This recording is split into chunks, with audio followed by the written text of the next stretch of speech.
This pertains to custody of my child, which has been pending since last 8 years, Lordship. And 50. You want upgradation? I'm sorry, my You Lord. want upgradation of the matter? Yes, Lordship. Please write your grounds. I'll upgrade it if I find that there is urgency involved. I tried, Lordship, mentioning it. I may not have been satisfied. Write your grounds. It's my incompetence, Lordship.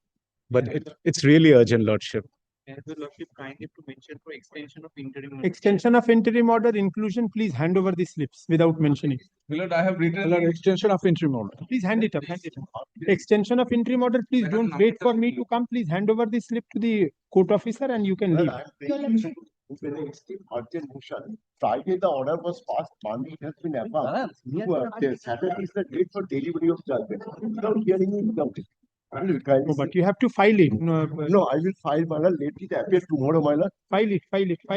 Whatever date you give. Monday, Saturday is the date for delivery of judgment. Otherwise, I could not. If judgment is to be delivered, what I cannot stop him from delivering judgment. But my lord, if you find that it is an appealable order after the judgment is passed, you can always carry it up in appeal. That cannot be a ground for. Friday the order was passed and Monday it was. Whatever. If it is for delivery of judgment, what will I do? Yes. Lord, with respect to item number 137 of today's list, my lord has observed that to pray for time in the proceeding in the court below.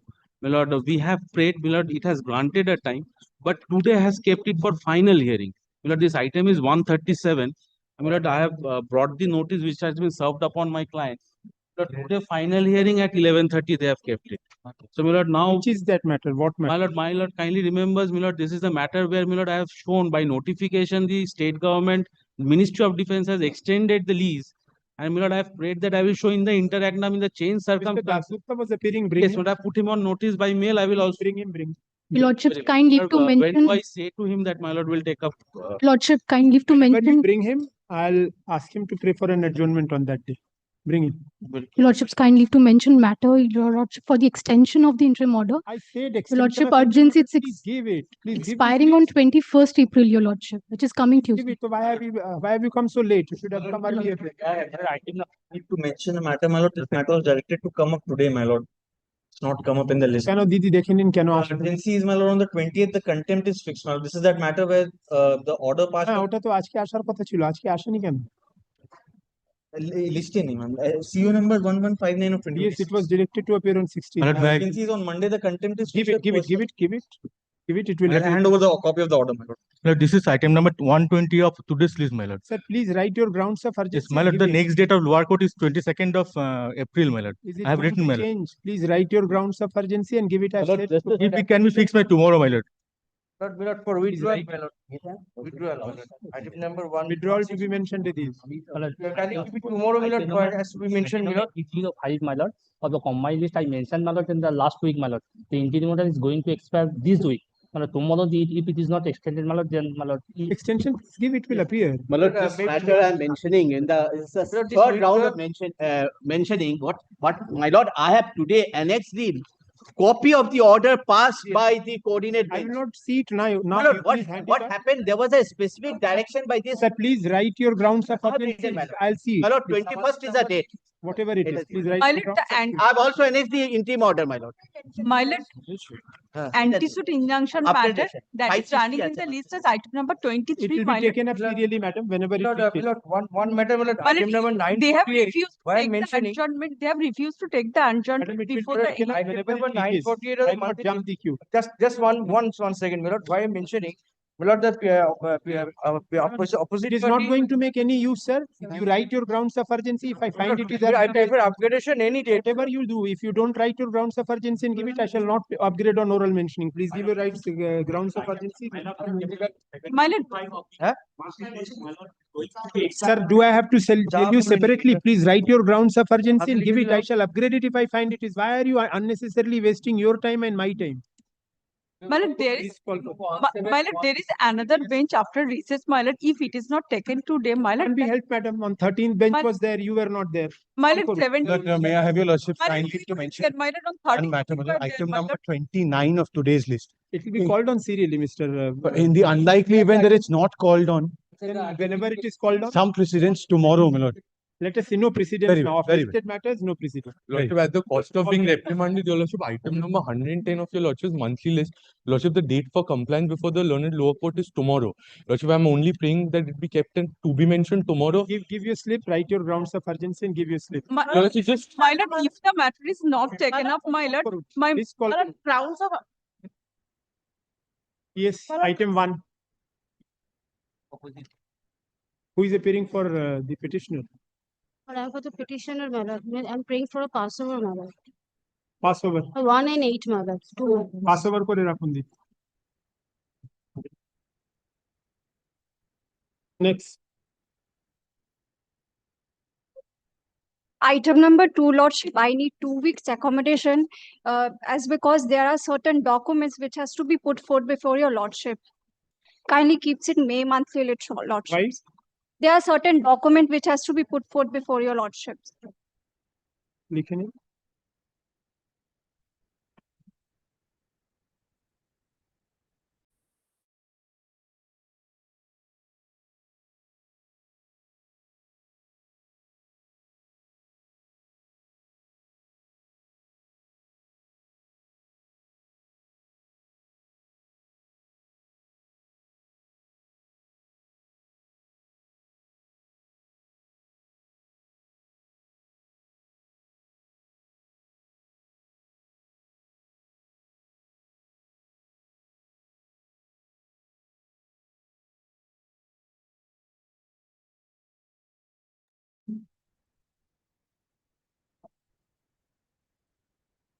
Let's wait for the opposite. Will Well, is that matter, my Here us for 5 minutes.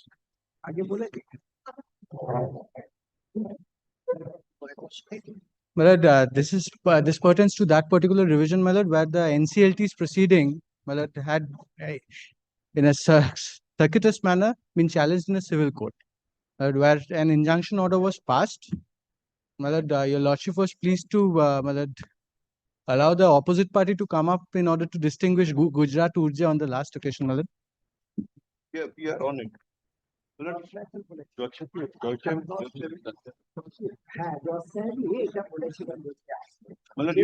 lordship was pleased to observe that we need to submit before your lordship with respect to the judgment reported in Gujarat Urja Vikas Nigam Limited. If your lordship allows us, just take 5-10 minutes to finish it. Don't have a problem. I may hand up my copy, my lord. I'll copy it.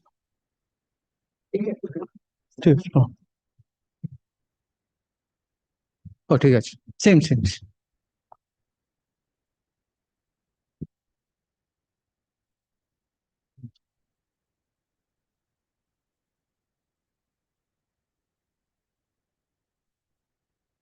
I need the mic now. I don't. I thought that I don't need the mic as yet.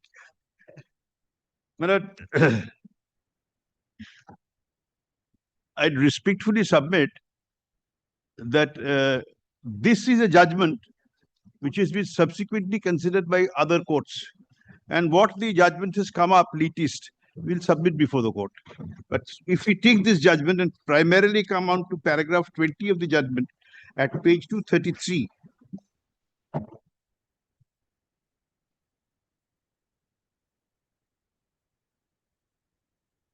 My lord has got it.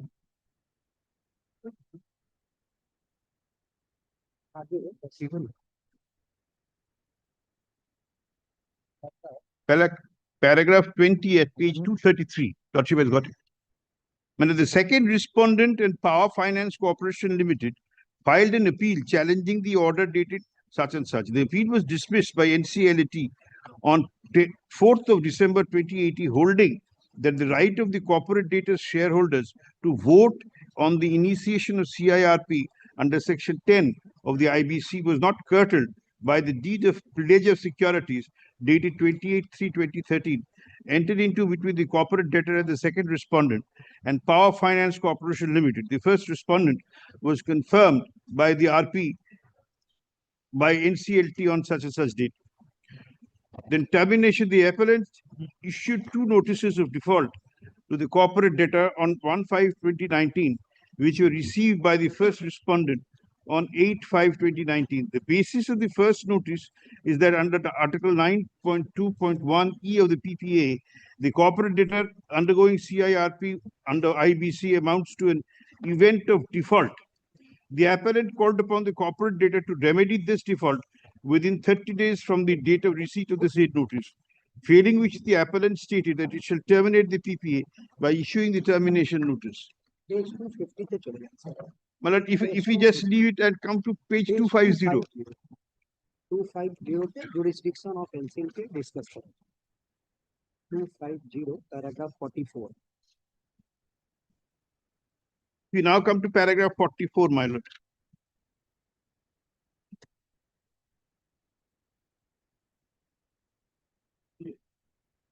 My lord, it goes on like this. The primary issue upon which outcome of this appeal would turn is the nature of the jurisdiction exercised by NCLT under section 60 subsection 5 of the IBC. The provision reads thus. Then section 60 subsection 5 is given. Notwithstanding anything to the contrary contained in any other law for timing in force, the National Company Law Tribunal shall have jurisdiction to entertain and dispose of any application or proceeding by or against the corporate debtor or corporate person. That is a section quoted. Then 45, subsection 1 of section 60 provides NCLT with territorial jurisdiction over the place where the registered office of the corporate person is located. NCLT has been adjudicating, shall be the adjudicating authority. This sentence would be very important. NCLT shall be the adjudicating authority in relation to insolvency, resolution, and liquidation for corporate person, including corporate debtors and personal guarantors. NCLT has been constituted under section 408 of the Companies Act to exercise and discharge such powers and functions as may be conferred on it by or under this act or any other law for the timing in force. NCLT owes its existence to statute. The powers and functions which it exercises are those which are conferred upon it by law, in this case by IBC. Now, thereafter, I respectfully submit before your lordship to kindly come over to paragraph 69. 69.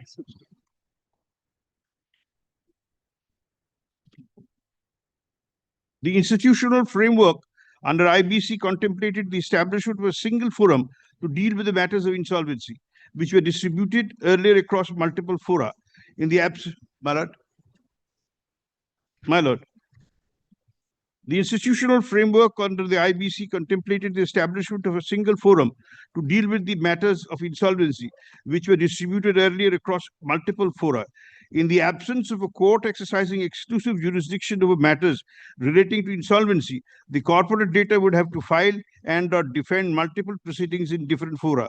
These proceedings may cause undue delay in the insolvency resolution process to multiple the proceedings in trial courts and courts of appeal. A delay in contemplation of the insolvency proceeding would diminish the value of the debtor's assets. An insolvency proceeding would diminish the value of the debtor's assets and hamper the prospects of a successful reorganization or liquidation. For the success of an insolvency regime, it is necessary that the insolvency proceedings are dealt with in timely, effective, and efficient manner. Pursuing this theme innovative, this court observed, one of the important objectives of the court is to bring insolvency law in India under a single unified umbrella, the objective of speeding up the insolvency process. But I respectfully submit now that you kindly consider that in this case, my client happened to be a tenant under the corporate debtor. If my client happens to be a tenant under the corporate debtor, will he be otherwise expressly restricted from doing anything in respect of his tenancy? Will he be entitled to come before the civil court and say, here is my case for declaration and injunction, grant me an injunction so that I am not dispossessed with the due process of law? Lordship knows that it is absolutely clear in respect to the matters which are dealt with by the courts that no person can be dispossessed without due process of law. It is not the case of the the professional to say that I am not in possession. He admits that I am in possession. He admits that I am not the corporate debtor. Yes, my lord. My lord, I am coming to that. That is why I urge before your lordship.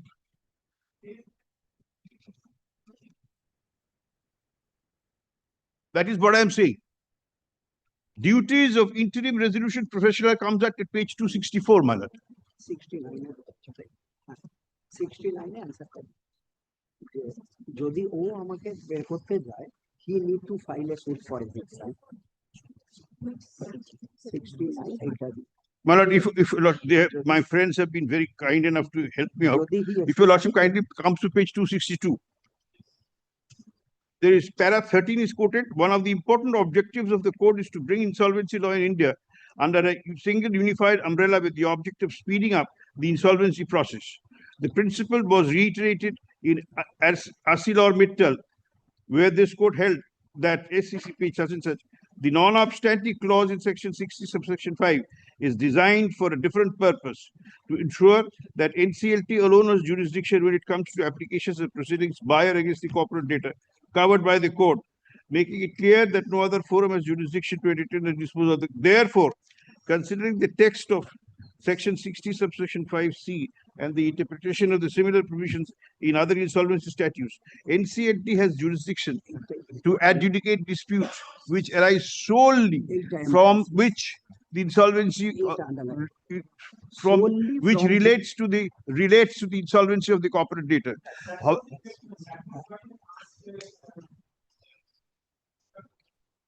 Yes.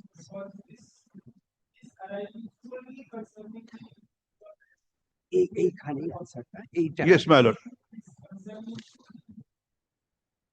না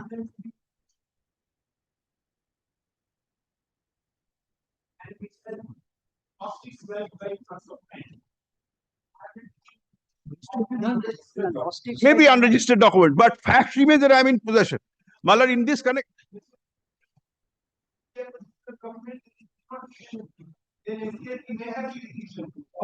আমি answer দিয়ে দিচ্ছি আমি দিচ্ছি দাও যাচ্ছি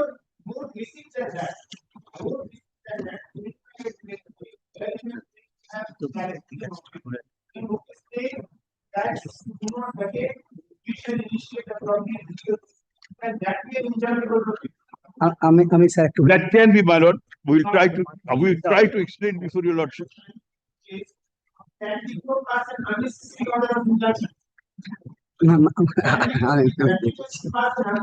I placed.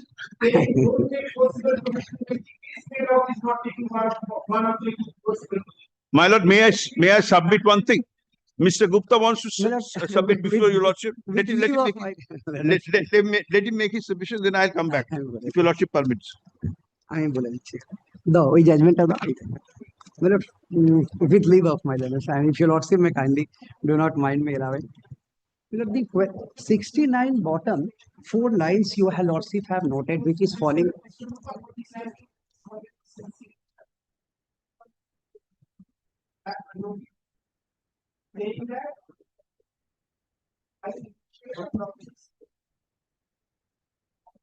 It has not said that. It has not said that. Kindly come to the. No. Kindly come to the plane. Kindly. No. My lord, your lordship may kindly take note of the notice itself, which is appended with the plane. Yes. The notice says.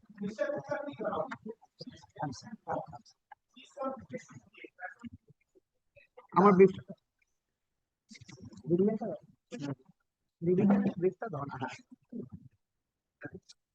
This is page 58, my lord. Page 15. No. লেখাটা 58, 59. Nothing can be read from this letter. Page 59. Page 58.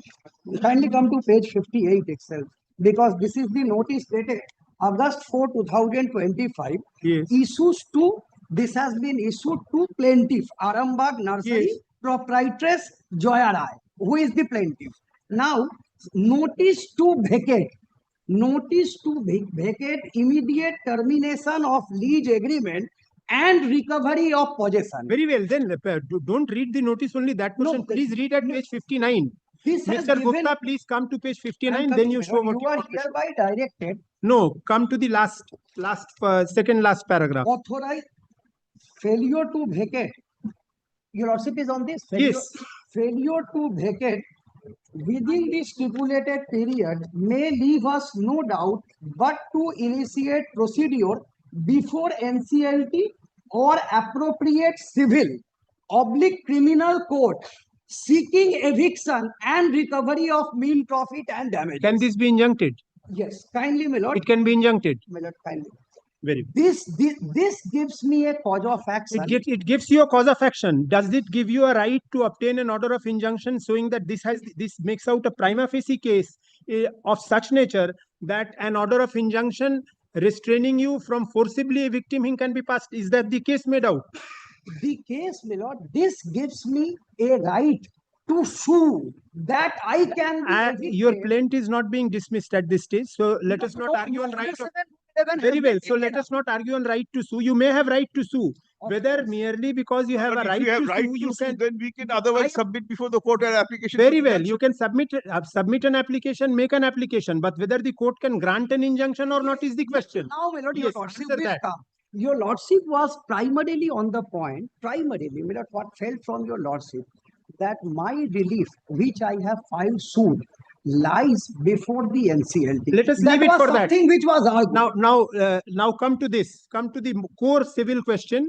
Whether this can make out a prima facie case in your favor for granting an order of injunction. I would like Let to us leave that question. That is very debatable. We will not answer it. Suppose I would like to answer on the basis of plaint itself. Yes, show me the plaint and show me whether you have made out a case for forcible eviction. Kindly come to it.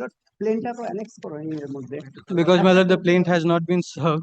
Neither a copy has subsequently been made. Your lordship, আগের দিন মনে হয় একটা দিয়েছিলাম তোমাদের copy দেওয়া হয়নি একটাই ছিল আমি জাস্ট দেখে ফেরত বলছি if you have spare copy please give it জজ সাহেবকে একটা দাও No, I think you had handed up the last copy আছে Melody your lordship at this time my lord there is no quarrel with the proposition of law that at the time of ad interim injunction the entire statement is made in the plaint is absolutely has to be accepted taken as correct. Correct. The court did not Show me from the Yes. plaint. That is why I'm saying show me Yes, from yes, the yes. plaint that there is a case No, of no, forcible absolutely, eviction made out. Absolutely right. My lord, your lordship may kindly turn to the plaint that the subject matter of the instant suit is No, noted. don't read the entire plaint, Not Mr. Gupta. necessary. I For will God's only sake, let us come to read- the paragraph where you have made out a case of forcible eviction. You have made it Your somewhere. Your lordship will kindly come to paragraph 10 Paragraph 10. because my right originates yes. from agreement. That is agreement, Plaintiff states that Mr. the- Gupta. You have understood the court. You are a civil lawyer. We have practiced in No, the no, same no, field. no, no, Kindly no. show me the portion where you have said that you are being forcibly evicted. Yes. Show me that. If you have been forcibly evicted, this suit wouldn't have lied. Why would not? It would definitely lie if you are Section forcibly six- evicted. if there is Section section then only six- injunction. That is my reading. I may Well, be it wrong, will be a but my section six understanding of the specifically law that is only case. this: that you will get an order of injunction if you make out this case. Show me that. On apprehension that I may be illegally evicted. Illegally, yes. Show me Paragraph that 16. illegally. Yes, of course. After disposition section 6. Show it's me, prior to Mr. disposition. Gupta. Show me that. Paragraph 16. The plaintiff states that the official liquidator being the defendant herein issued a letter, notice to vacate. Yes. I have referred to the said notice dated 4/8/25. Yes. The official liquidator has threatened that on failure to vacate the suit property within the stipulated period, step would be taken to initiate proceeding before the NCLT referred to or appropriate civil criminal court seeking eviction. Therefore, the landlord will sue for eviction. Yes. So does that Undoubtedly, he has a right to does that give the court an authority to grant an order of injunction restraining the liquidator from granting from forcibly evicting you? Where is the case made out? Is that order not unnecessary order? Can the court pass seamless unnecessary orders of injunction merely because a suit has been filed and injunction application has been filed? Apprehension of the plaintiff. Apprehension of what? Apprehension of what, Mr. Gupta? Apprehension that you will not be evicted without by force of law. Yes, so you don't have any reason for that apprehension. The notice says that it will evict you, and that is your case in the plaint. Milord, the notice says kindly Very well, Mr. consider Gupta, in you this. can argue. Your lordship have long experience, Milord, in this type of suits. Kindly think of a Milord, kindly excuse me for changing. Kindly think of a circumstance, Milord, routine manner. A landlord gives me a notice that I should evict it by giving a statutory notice. This statutory notice gives cause of action for filing a plaint which merges with the decree.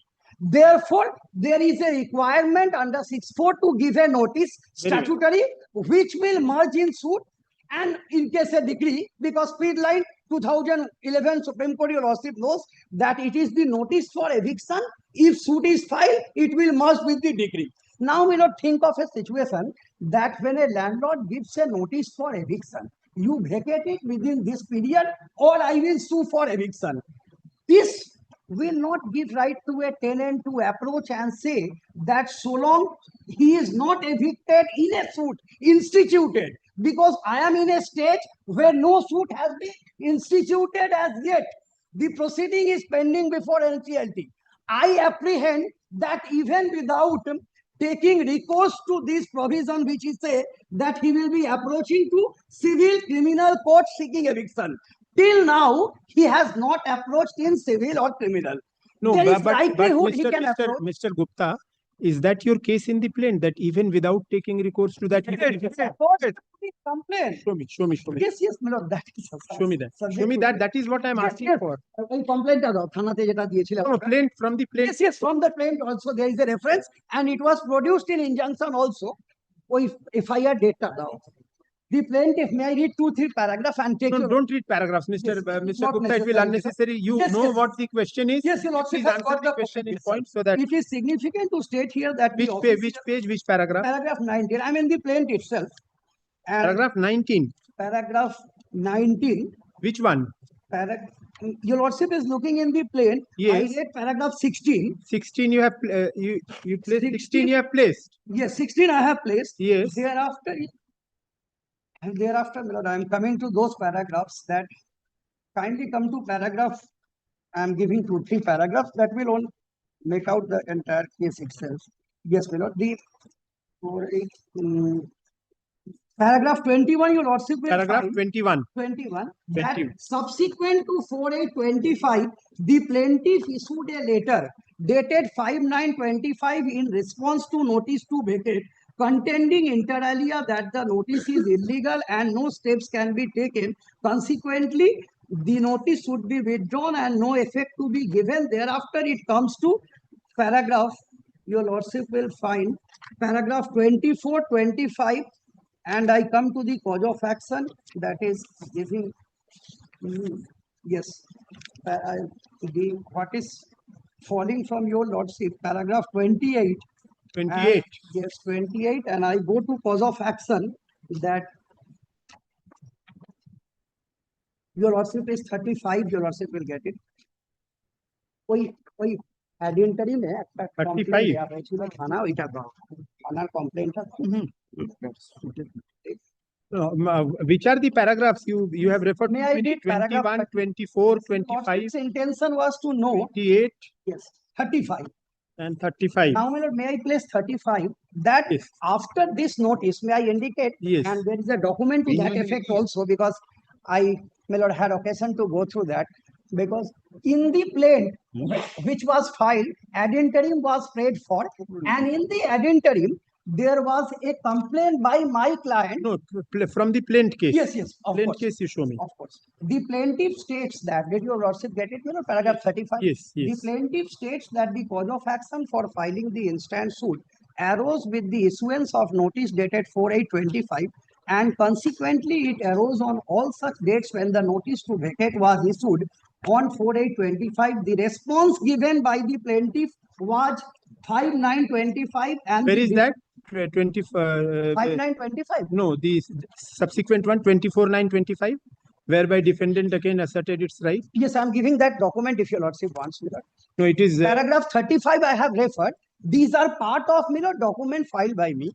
If necessary, your lordship may go to that issue, because no, I would like to see what was stated there, because that is বলছি paragraph 35 এ যেগুলো reference আছে ওগুলো এক জায়গা বের করে দাও না। Shall we take out a short note? That was annexed.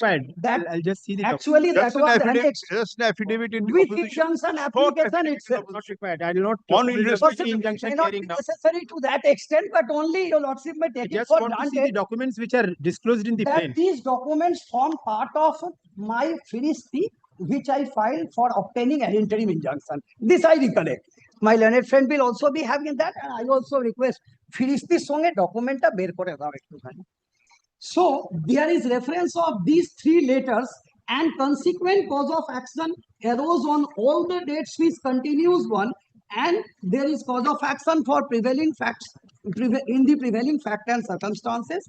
Therefore, challenging notice to fit the instance suit is still being filed, challenging notice dated such and such, and prayer is a declaration that the plaintiff is a tenant. Now, my lord, most importantly, what is necessary for the purpose which falls from your lordship and which has been argued by my learned friend. Kindly, my lord, treat for the time being prima facie, though it's not the time to enter into everything. The prayer which my client is seeking in this suit, I have gone through that judgment. The judgment do not say that a right of a third party lessee lessee or, my lord, trespasser or tenant, like that status like lessee, tenant or, my lord, occupant can be declared. Mr. Gupta, my question respectfully was this: you can raise whatever right you claim to have in a suit. The right to file suit is inherent. You can file a suit always. Section 9 is open. If you come within the ambit of Section 9, you can institute a suit. You have instituted a suit. Now, upon institution of a suit and upon an application praying for injunction being made, it is the duty of the trial court, while assessing the application for injunction, to examine first as to whether it has jurisdiction to deal with the suit or not. Absolutely. That is the first question which it will pose unto itself to determine whether you have prima facie case or not. Prima facie case again requires several factors to be considered into, one of which is whether I have prima facie jurisdiction to entertain. Now, so far as prima facie jurisdiction to entertain is concerned or not, a prima facie view as regards your tenancy has to be taken by the court for the purpose of granting injunction, even ad interim, even ex parte ad interim. Yes, absolutely.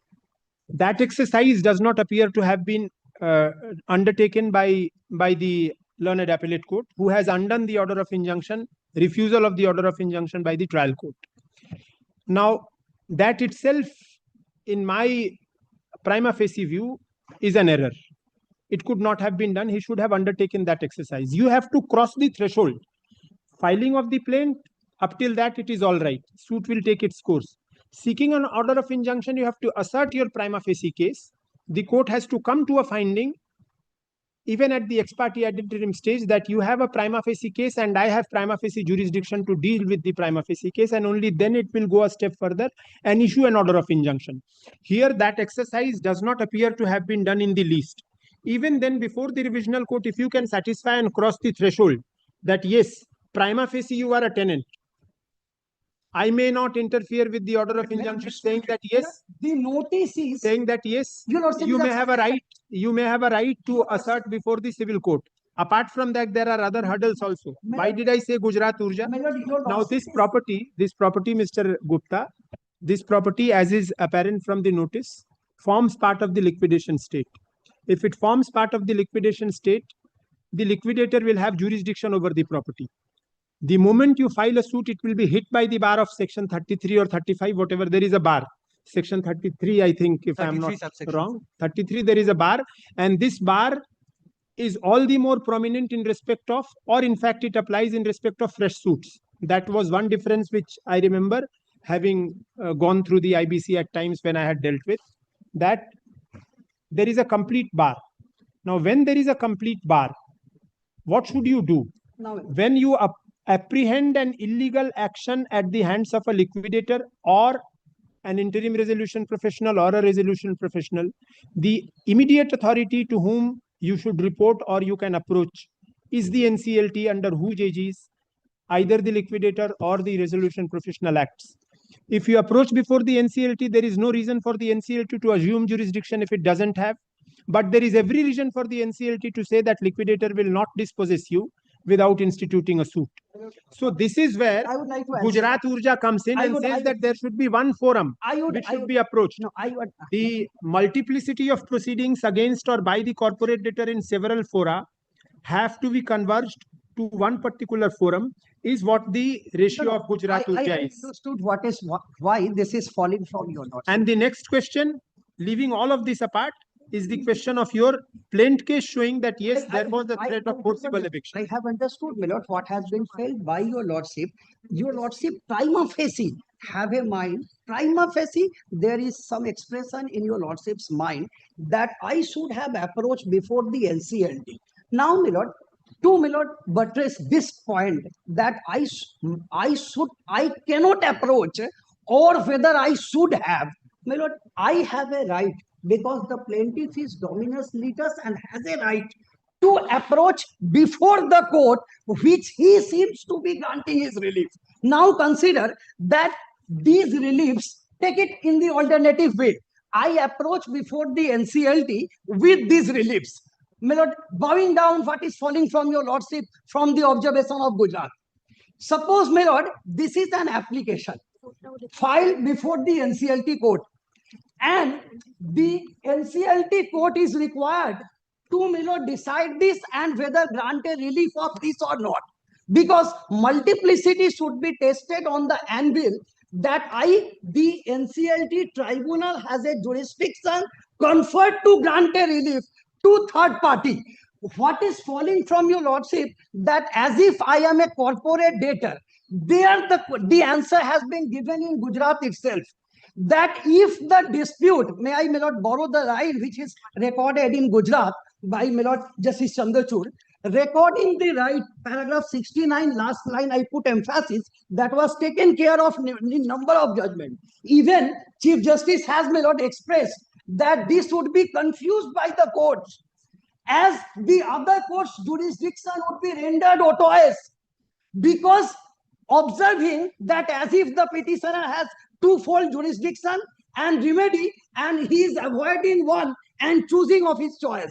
This was in the mind of the Chief Justice expressing this judgment. May I take your trouble, your lordship, to the part 69.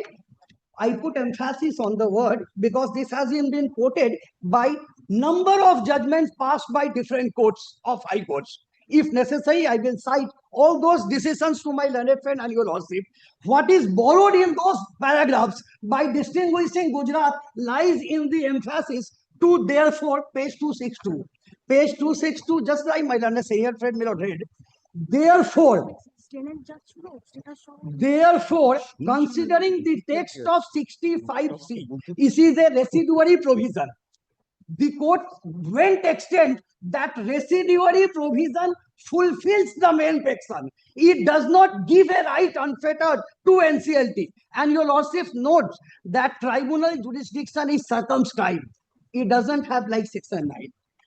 65 and the interpretation similar provision in other insolvency related statutes. NCLT has jurisdiction. My lord may put emphasis on these words. To adjudicate dispute which arise solely. My lord, your lordship made an observation that these arise out of solely. This has also been interpreted in various judgments. What would be the meaning of solely? And with great respect, laying down, my lord, on those judgments, I say this do not come, my suit do not come within the ambit of this solely word. What is the expression? Meaning of solely has been explained. Now NCLT has jurisdiction adjudicate dispute which arise solely from or which relate to insolvency of the corporate debtor. Now, my lord, there is an inter se dispute between corporate debtor, liquidator, or corporate creditor. The plaintiff who has approached is, according to case made out, there was an agreement in 2012. The corporate debtor, prior to liquidation, handed over those property.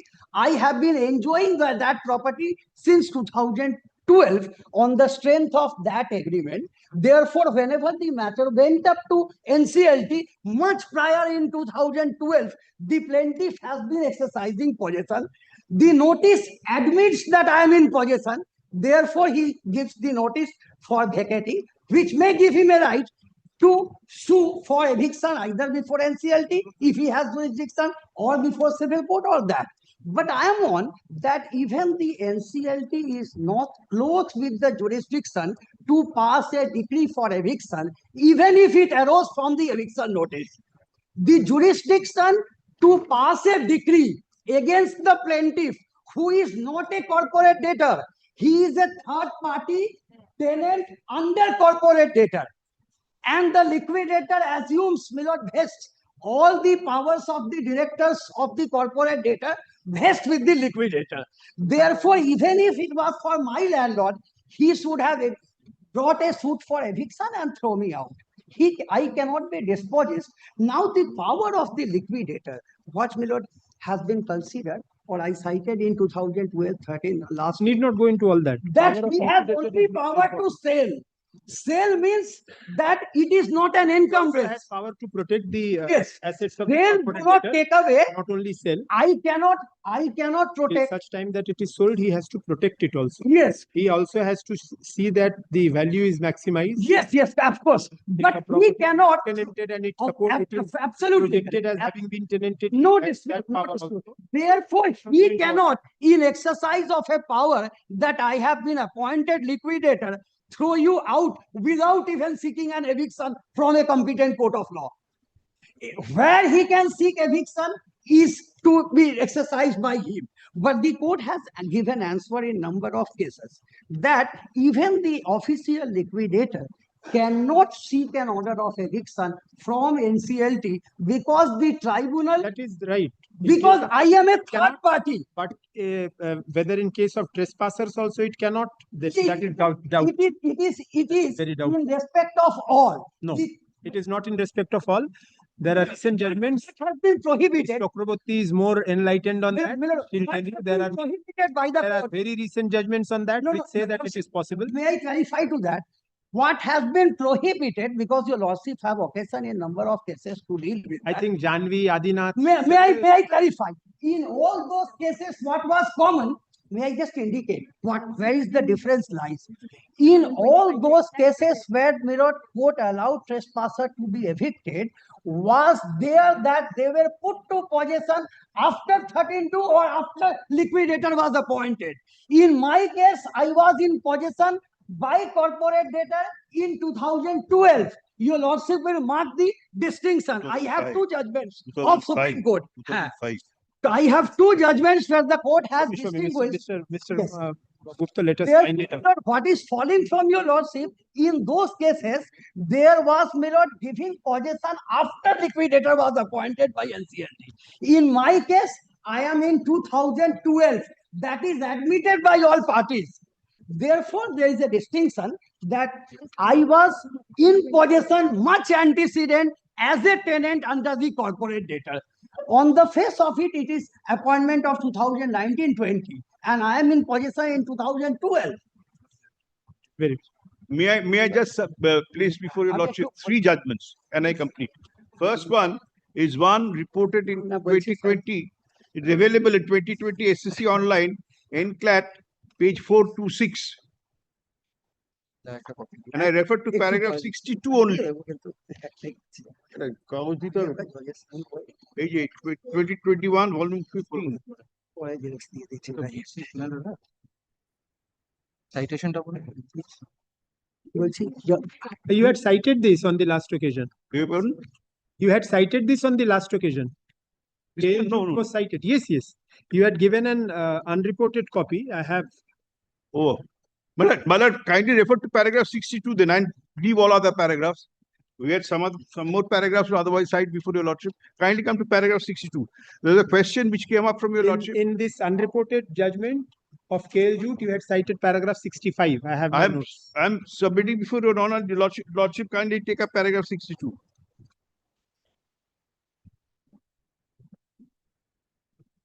Just 5-6 lines of this paragraph I will refer before your lordship. Yes. A year before filing of an application under Section 7 of the Insolvency and Bankruptcy Code by the financial creditor, the first respondent corporate debtor had executed an unregistered lease dated 1st of August 2016 to and in favor of the second respondent and handed over the jute mill for running it. The tenure of the lease was 9 years beginning from 1st of August 2016 and ending with 31st of July 25. The appellant resolution applicant laid down certain conditions in the plan and also addressed email dated October 3, 2018, had clearly mentioning that if the resolution plan has been approved subject to the modification, which is not acceptable to it, in that case, the resolution applicant would have absolute right to make withdrawal of bid without any notice to the COC, as well as RPN, stating that the fact that email was sent to the appellant on the final day and when COC was to conduct its meeting to approve the plan, in spite of saying the COC approved the applicant's plan, which cannot be contained in the eye of law. Then, paragraph 65, Your Lordship has been referred to paragraph 65.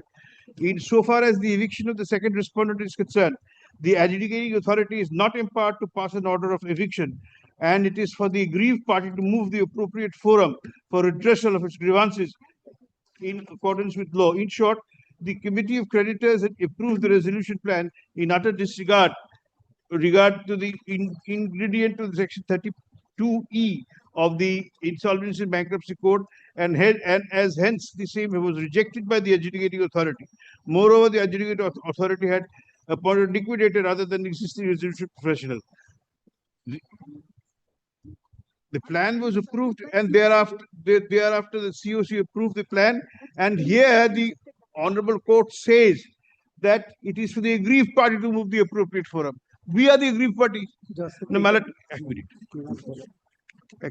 thereafter, I refer to this is the case of unregistered lease, my lord. Kindly appreciate.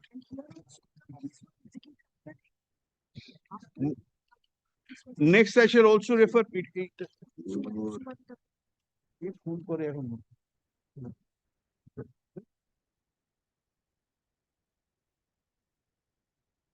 Next, I'll refer to a judgment of the National Company Law Appellate Tribunal, NCLAT, from Delhi. It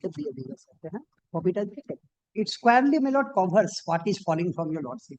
Your lordship may kindly, Gujarat has been noted, 2020 has been noted, and court has said, your lordship may kindly go through this. Your lordship, At paragraph 19 of this judgment.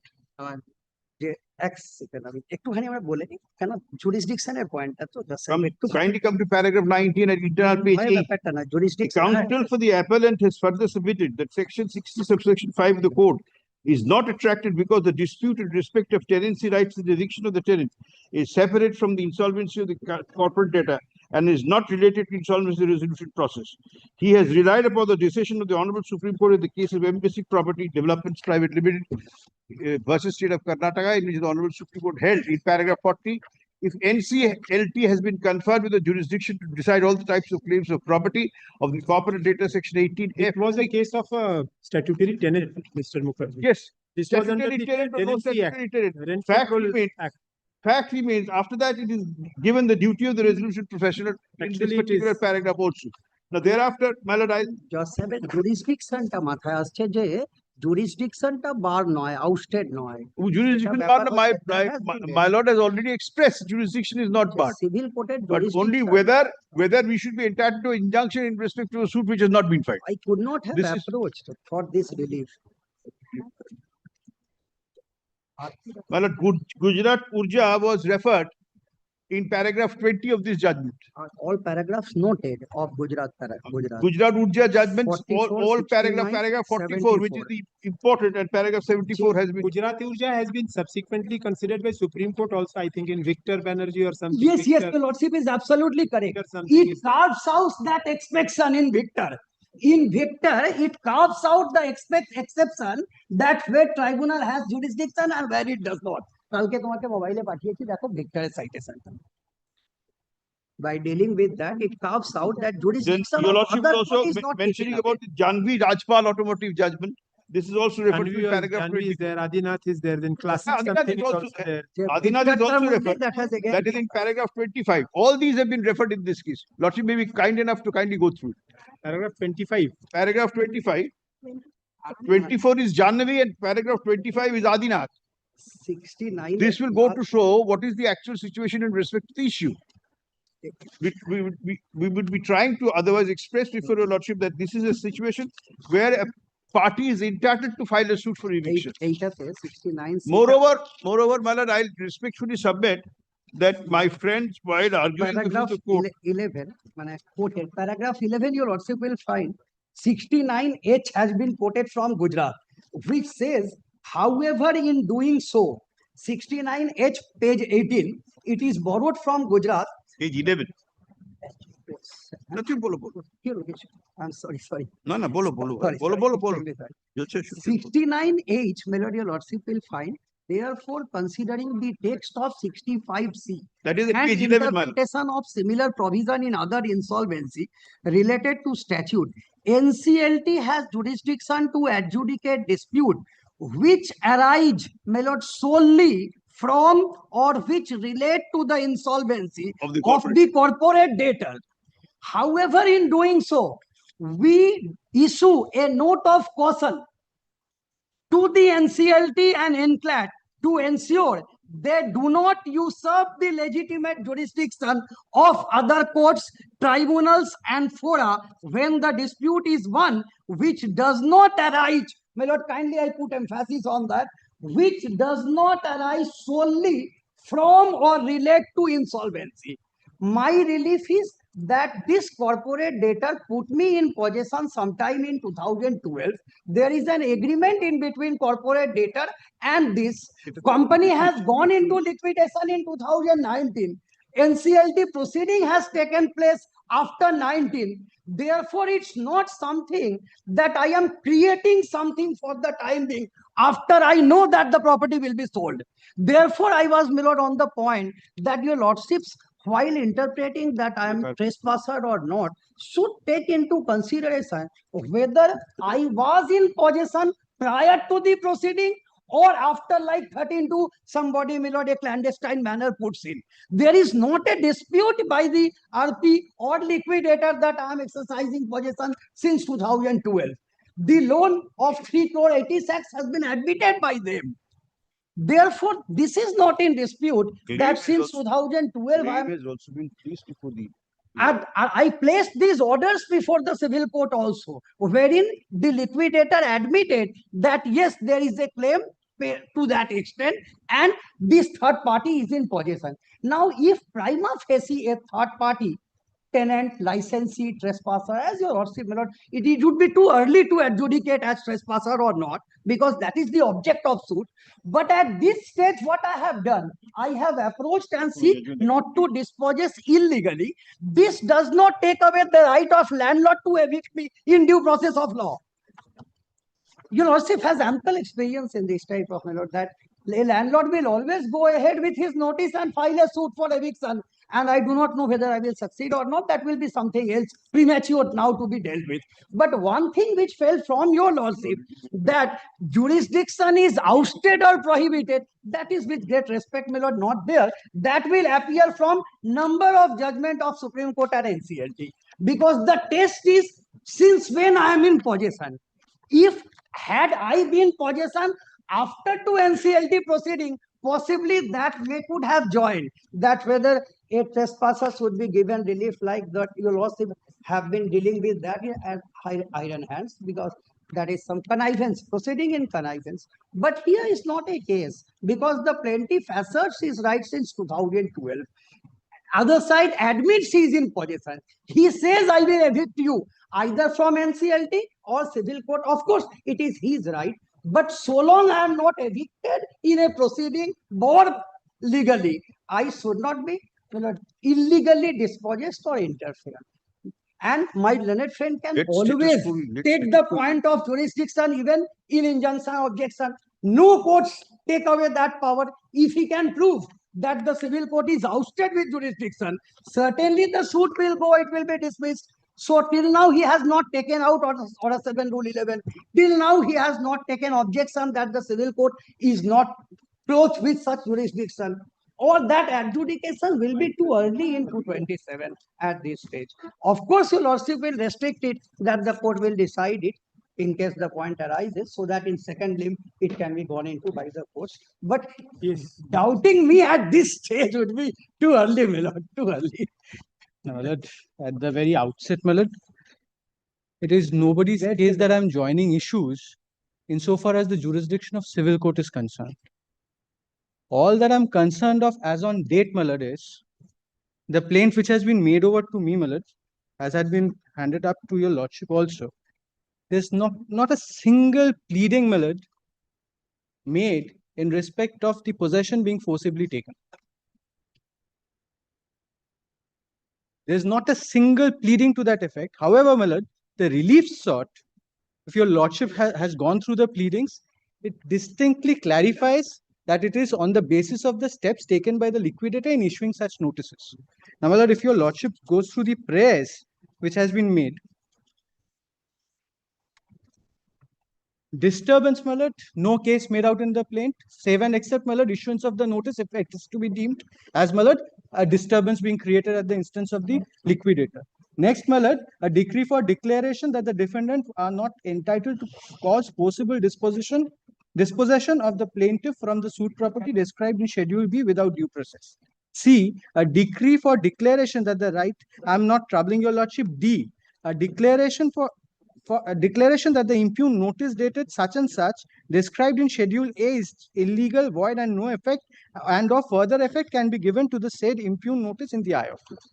And thereafter, my lord, perpetual injunction.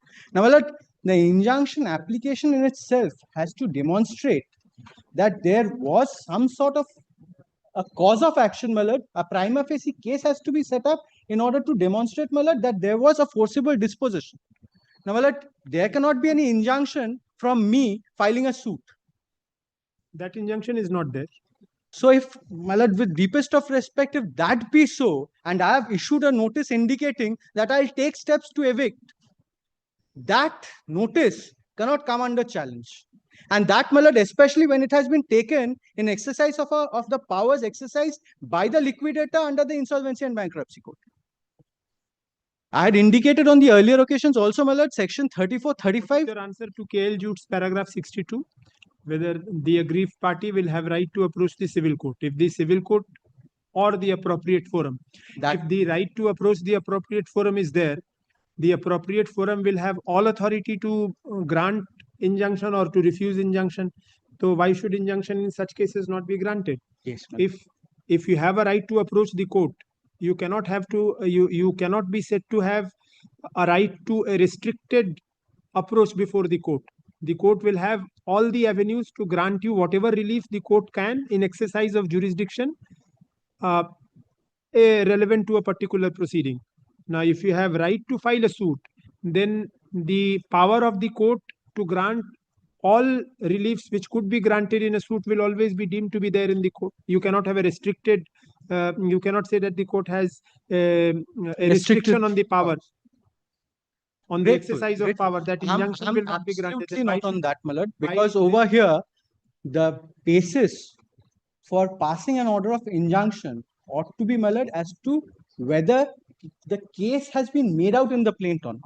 That was the question which I put to him at the beginning. In the plaint, my lord, that case has not been made out. And the plaint. What about your original argument of jurisdiction loss, that the suit is not maintainable? My lord, the suit in any event, I say, is not maintainable, because what is the answer which I am asking? Because, my lord, on the last occasion, I was also indicating that the steps taken by the liquidator, and that is the plaint of the case made out in the plaint as well. I say, my lord, that the liquidator has taken steps. How do you say that a dispute between a landlord and a tenant is a dispute which arises out of the liquidation proceedings or of the, out of the insolvency proceedings? My lord, with deepest of respect. Because in Gujarat Urja, it says solely arising out of insolvency and liquidation proceedings. How do you say that this is a dispute arising solely out of insolvency and liquidation proceedings? My lord, the contours of the statute in this regard has to be taken into consideration as to how the liquidator has proceeded and applied in the present case. Now, my lord, in the present case, the liquidator was appointed. He had been granted certain rights by the statute itself. I'm not saying that the NCLT, the adjudicating authority, is granting the rights. It is, my lord, embedded in the statute itself that the liquidator has to optimize the value of the liquidation estate. Now, what has the liquidator done? The liquidator, my lord, had issued a notice in terms of the powers which had been conferred upon the liquidator. The liquidator had issued a notice saying that in the event you do not vacate, I will take appropriate steps before the forum of law. If your lordship has taken a look at the termination notice, the vacating notice, which the liquidator has issued, in that particular notice in itself, my lord, the liquidator evinces his right of instituting appropriate proceedings before the court of law. Might be NCLT, might be before the civil. Rents are being paid. Yes, my lord. Is there any averment in the plaint that the current rents are being paid? My lord, this I think it's not there. I wouldn't be able to submit anything, my lord, which is beyond the plaint. Otherwise, it would obviously open up the Pandora's box. But at this juncture, I'll have to restrict myself to the plaint. In the plaint, my lord, there has been no case. In fact, there's a PUFE application pending before the NCLT also. Because the proprietress of the plaintiff, my lord, is nothing but the wife of one of the directors of the.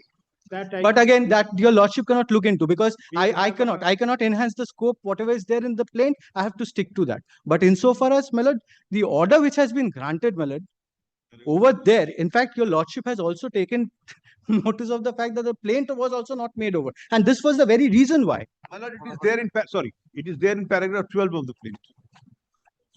Page 4.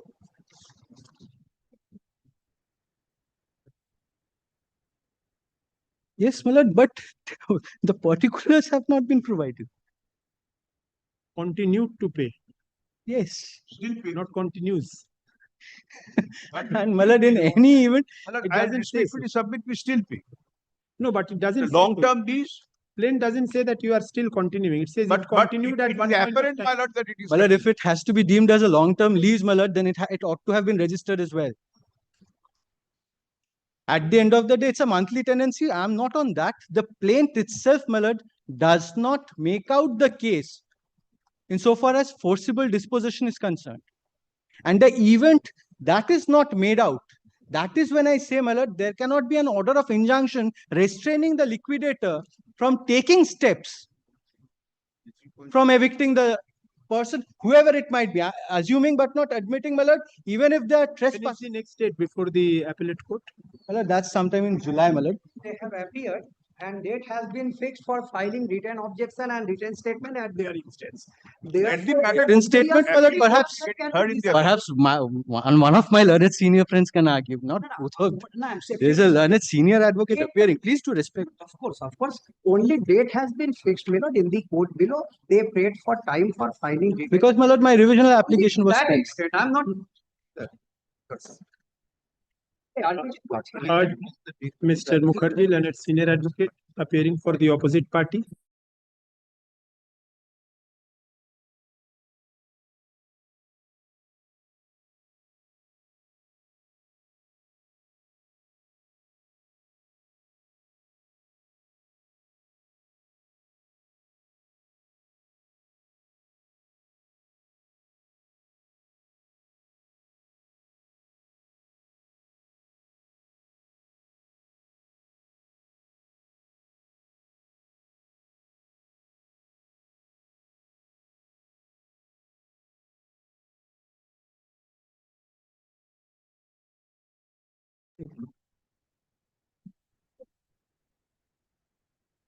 Next. Because the difficulty is in the event, my lord, the next date comes up before the appellate court, my lord. Grateful, my lord. I'll come to that later on. Let me proceed now. 4.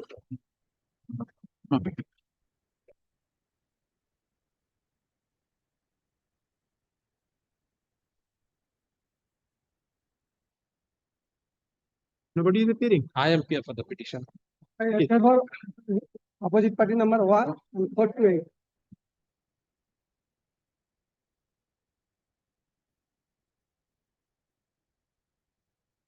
Yes, sir. Section 5 application should not be considered. Application may be disposed of, my lord. In the meantime, still let the matter be disposed of. But the final degree should not be, my lord, accepted. That's the interim order my lord has specifically passed. Order 9, Rule 13 application pending My- before the landlord court. My lord, that the matter be disposed of, my lord. In the But- injunction. Yes, yes. You are appearing for all the opposite parties? No, 1 and 4 to 8. 1 and 4 to 8. And what about the others? Acquire affidavit of service title.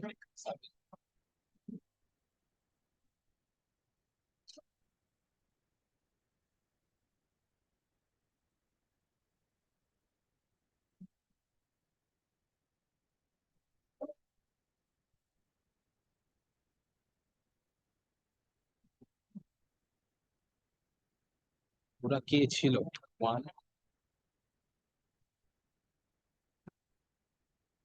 আপনি কার হয়ে আছেন? 1 and 4 to 8. 1 4 to 8. 5 6 7. Oh, acha. Almost all the plaintiffs have been served except 2 and 3. They are appearing. But regarding 2 and 3, Millard, they are members of the same family. If your lordship would kind enough to come to page through my learned friend can them in the learned trial. This the is a same set of advocates. Plaintiffs, they are the plaintiffs. Millard, You serve them because this is a partition suit. All of them should be represented. my learned friend, kindly see, Millard, He's all not are appearing sons for- of late He is Borajan. not appearing for 2 and 3. He can obtain Vokalat Namas. They are brothers. If he can obtain, he can obtain. If he can obtain, it's well and good, but he doesn't have it right now. Well, it's upon service, Millard, it says addressee left without any address. That is why the advocate, if it is served, the purpose will be served because he is well, representing them. Very well. Affidavit of service filed in court today is taken on record. Full stop. Opposite party numbers 1, 4 to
what happened?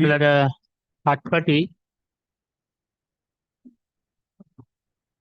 My lord, initially, my lord, the opposite party filed a suit for eviction under the West Bengal Premises Tenancy Act against my father in 2009.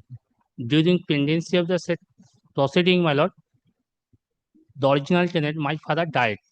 They took out an application under Order 22 Rule 9 of the Code of Civil Procedure along with Section 5.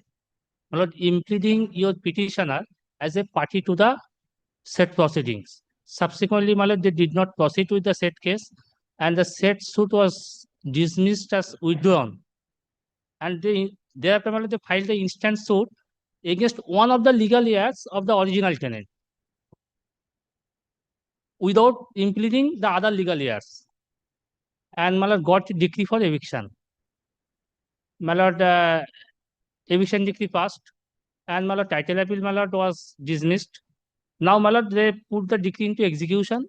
Now, my lord, I took out an application under Order 21 Rule 99/101 challenging the decree is not executable against us because that decree was obtained against one of the legal heirs of the original tenant without impleading me as a party to the said suit. And in connection with the said miscase, my lord, I took out an application for stay of the execution case till disposal of my miscase.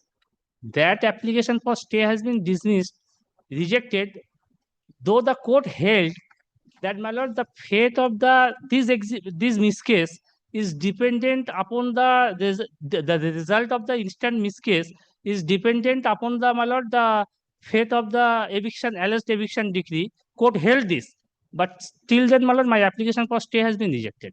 Challenging that, I have come before your lordship.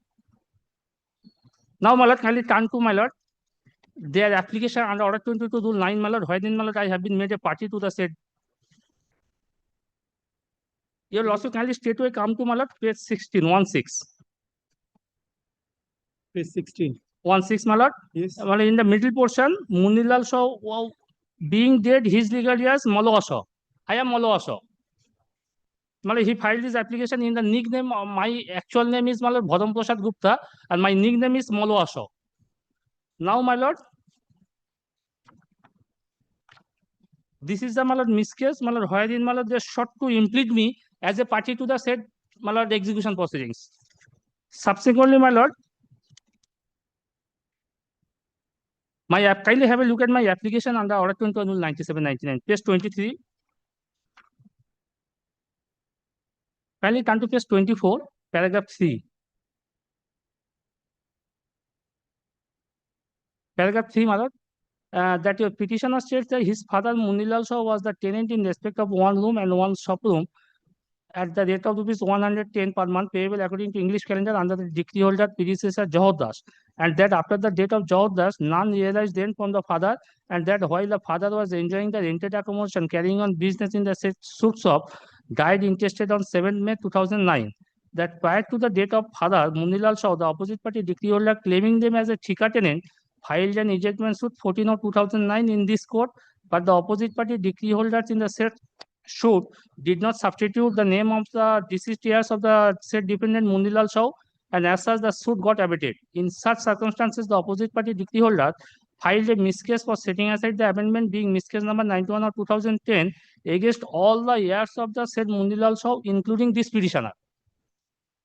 Thereafter, opposite party decree holder did not prosecute the said miscase for the reason best known to them, that in such circumstances, the petitioner tried to pay the rent to the opposite party decree holder, but they avoided the same by saying that a dispute has been cropped up between them, that your petitioner, without any hindrance, was carrying on business in the shop room at premises number 100 by H by 10 Suran Sarkar Road. But it is curious enough that in spite of carrying on business in the suit shop room, the opposite party decree holder did not file any suit against him, although in the miscase for setting aside amendment, the opposite party implicated the name of the applicant, mentioning the address of the suit premises, and that the applicant is carrying on business in the suit property, be it mentioned herein that the father was indicted in respect of one room and one shop room. But the opposite party obtained decree only one room. But the opposite party, on obtaining decree against opposite party judgment letter in respect of one room, is contemplating to evict the applicant from the sub room. But why do you say that you were not impleted in the suit? Order 22 Rule 9 impleted you, maybe by a different name. In Order 22 Rule 9, for setting aside amendment, I was impleted as a party, because in the said application, the opposite party landlord, my lord, impleted all the legal heirs. Yes. In the earlier suit. So, my lord, it is admitted fact that I am one of the legal. What happened to the earlier suit? The earlier suit. Suit was dismissed as withdrawn. Thereafter? Thereafter, filed the instant suit, and in the instant suit filed, my lord, against one of the legal heirs of the original tenant. There are several 6 sons, 3 daughters. He filed a suit against one of the. What is the case made out in that earlier, the subsequent suit? That only he is the tenant, or he is the heir of the deceased tenant? Their contention is that I am in the opposite party number 6 in the miscase. I have also made party to this. Their contention is that he is in occupation of the property in question. So, he has been made a party. So, admitted fact is that I am one of the legal heirs of the original tenant. They have admitted. And the second one is that I am in possession of the property in question.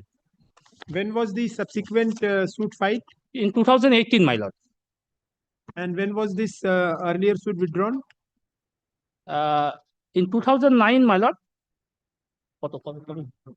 Where is the plaint of the earlier suit and where is the plaint of the subsequent suit? My lord, subsequent suit is at page 9, I can see. My lord.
Yes.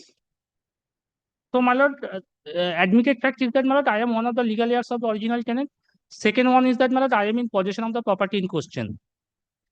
And what is my prayer in my application under Order 21 Rule 19? Kindly have a look at page 25. What is the stage of the execution? Application file, or possibly that has been allowed. Application file that is up to that, have to take instructions whether the deposit or it has been allowed or not. Because And what is the stage of the miscase? Lord, it is at the stage of this injunction where it has been refused, stay has been refused. Well, a hearing of the miscase be expedited, and till that time, my lord, let the execution be. Why should the miscase not? What will happen ultimately if because it appears to be a little fishy. He impleaded all of them. Then after a few years, he instituted a fresh suit, leaving all of them, saying that none of them is there, and apparently they are there. No, my lord, what happened, my lord, initially a suit was filed against the original tenant, my lord, their father, my lord, as per the what case goes. Now, my lord, he admits in Order 21 Rule 99 that his father died in the year 2009. My lord, it is my present plaint case also. The original tenant died in the year 2009. Now, my lord, the 5 years period expired. 2G came into picture, my lord. I filed a suit for eviction of trespasser. So, status of tenancy was lost. Now, my lord, who was trespassing into the property? My lord, one of the heir who was in possession. My lord, I filed a suit against him to be the trespasser. My lord, all others were not residing there. Now, my lord, this question, my lord, exactly what has been raised now in Order 21 Rule 92, my lord, one of the legal heirs who was made a party as a defendant in the suit has raised similar questions. My lord, not a single question was different. My lord, he raised non-joinder of necessary parties because other heirs were not there. He raised that there were no. Was that decided? Yes. Now, my lord, the judgment was passed. Trial court judgment.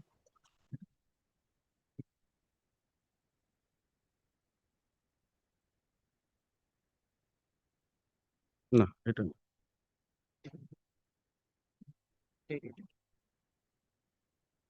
Lord, kindly excuse me for the marking, my lord. I'm handing it over, my lord.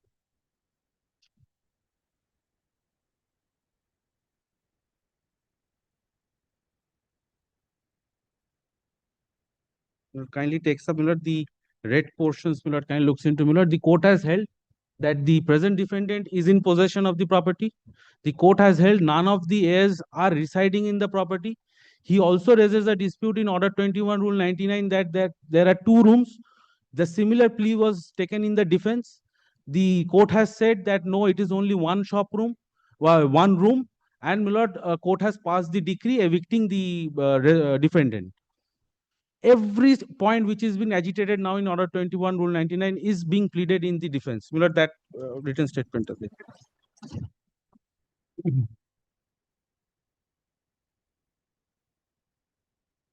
So this is absolutely collusion. One comes from, my lord, outside state who doesn't reside in the property.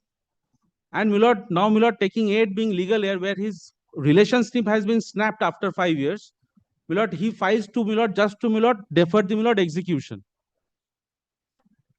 My lord, and kindly takes the written statement, similar defense. Absolutely same defense.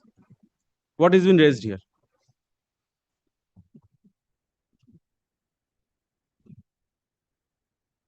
This is absolutely collusion. Whatever my statement under pleading therein, my lord, under Order 97, 99, that has not, they did not deny by filing any written objection. Well, that is to be decided by the landed executive, I'll show. not by your lordship. Here, my lord, the question is very short. Whether, my I will lord, during answer, Mr. pendency of my miscase. Case here also will have to be seen, Mr. Haldar, merely because Order 21 Rule 97, 99 application has been filed, it will not be stayed unless you show that yes, court should be prima facie. Anybody can go and file it, but that would not stay the execution and deprive the decree holder of the fruits of the decree. Something prima facie satisfying the court that yes, this case is entitled to an order of injunction must be shown. Now, in the face of this, how can you say that the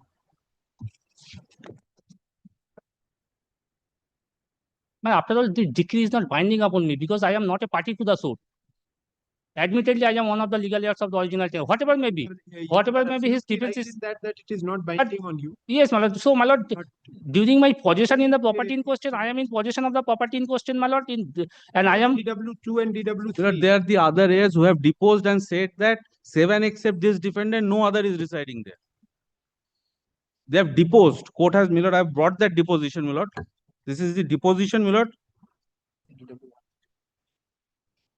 but I am not a party to the said suit. I am not a, my lord, any witness to the Maybe, said. Milord, the other There are- brothers have deposed. Who There is are other residing legal there? heirs, whatever may be, but Kindly that is to see. be decided, my lord, at this stage, my After lord. and court has found that only that Ramajor Shaw is residing. Well, it's a categorical statement in cross-examination. And Milord, some Molas has come, Milord, By in their Milord, deposition, by my order 2199, who stays in Maharashtra. by their And it is on deposition, record in evidence that others are in other states. my So, lord, Milord, by- why do I file a suit, Milord, for eviction of a trespasser who is residing in Maharashtra? my lord, by their And Milord, after the deposition, my lord, decree, my right Milord, cannot all 8 be- brothers will come my after right from over the Bihar, property- Maharashtra, and all. What is there to show that you were residing here? Nothing. What is the basis of your order 21 rule 99 application to show that you were residing here? and you Mere are carrying statement, on Milord, business? from father, he has got it. So that will not do. You have to show that Absolutely, you are- Milord, that is my contention. Absolutely. Show me, Mr. Haldar, that prima facie you have. I am leaving aside all this. Show me from your averments in the application that you have a semblance of interest in the property and you have documents to that effect. my lord, this is my, No, from your application. License. I will not see anything which show me. but there is, it has not been annexed, my lord. This is Not the- award even. Annex So to where stuff. is Yes, that? I have stated in on oath in Where- my where? application on order 2099. What? Where have I am carrying on business, my lord, kindly have a look at. Kindly, my lord, page 24, paragraph 7. Yes. That your petitioner without any hindrance was carrying on the business in the subroom at premises number 100 by H by 10, Suran Shankar Road. But it is curious enough that in spite of carrying on business in the suit subroom, the opposite party decree holder did not file any suit against him. Although in the miscase setting aside abatement, the opposite party implicated the name of the applicant mentioning the address of the suit premises, and that the applicant is carrying on business in the suit property, be it mentioned herein that the father was indicted in respect of one room and one subroom. What happened? Kindly sees the date. Well, 8th of January 2026, for the first time, he obtains a trade license after decree has been passed, just to file this application. Kindly sees. That's why we're looking at the date. But that is to be decided by the learned court. I shall I want am- decisions. I am where one not of the to one of the interfere. legal heirs. I will show, Milord, where a trespasser, Milord, admittedly 5 years has passed, there is no law that he is a trespasser. Milord, what is order 21 rule 99? Independent right title interest. So he's claiming right from his father. So Milord, after his father's death, 5 years passed. So he's a trespasser. Suppose Milord, a trespasser brother comes into the picture. So Milord, I have to file again a suit against the brother, saying that he's a trespasser. Milord, this is not the law. So Milord, he's a brother of a trespasser. Who is a trespasser again? Court has come to the conclusion, my lord. Court has come to the conclusion. What is the findings of the learned court below? Whatever, Court says, the ultimate conclusion, Mr. Haldar, can be supported by Well, other reasons that we can supply. my lord, at this juncture, my lord, I cannot be thrown out to the street, and then my No application, question of then my throwing out. application Whether under order stay should 20. be granted or not is the only question. Yes, yes, my lord. At this juncture, Ultimately you can be, you prove that yes, order 21 rule 97 application should be decided in your favor and the court Paragraph decides in cover. your favor. Section 141, you will get it back. Yes. Or 144, whatever it My is, lord, restitution. no, my lord, that is not the intention of the legislature. Once, my lord, I will be dispossessed, Intention and of then the my legislature application is should to be. clear from your intention should also be clear. That is Milord, more kindly important. takes up paragraph 24. I've just folded it, Milord. It is from our court, Milord, in a first miscellaneous appeal. Before we part with the appeal, we take note of the decision of the Honorable Supreme Court in such and such, where it is stated that the objections are prima facie found to be false, frivolous, and vexatious, and were filed only to delay execution. It would be amount to abuse of process of court. It is a settled principle of that it is not incumbent upon the executing court that it must put to trial every question which is filed in any execution as stated by the court in such and such. Now, for a considerable period, it is only not only the judicial trend which has been declined to interfere to protect unlawful possession or possession of rank trespasser, etc. But on the other hand, judicial anxiety has been given to effect relief to the successful by the expeditious execution of the decree in favor of the parties. And where is your application seeking stay? My lord, kindly have a look My lord, at. that is at page 27. My lord, one line, I have filed it, grant a stay. This My lord, revision my application. lord, may I submit one judgment of the Honorable Appeals Court? My lord, the view of the I have Honorable other Appeals Court is apex that court also 2003 unless independent and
6, I am for the opposite party, my lord. Mr. HON'BLE appearing this matter for her personal difficulty, medical emergency not come. So I am paying for not to pay. I'm for the opposite party respondent. It will take up tomorrow, ma'am.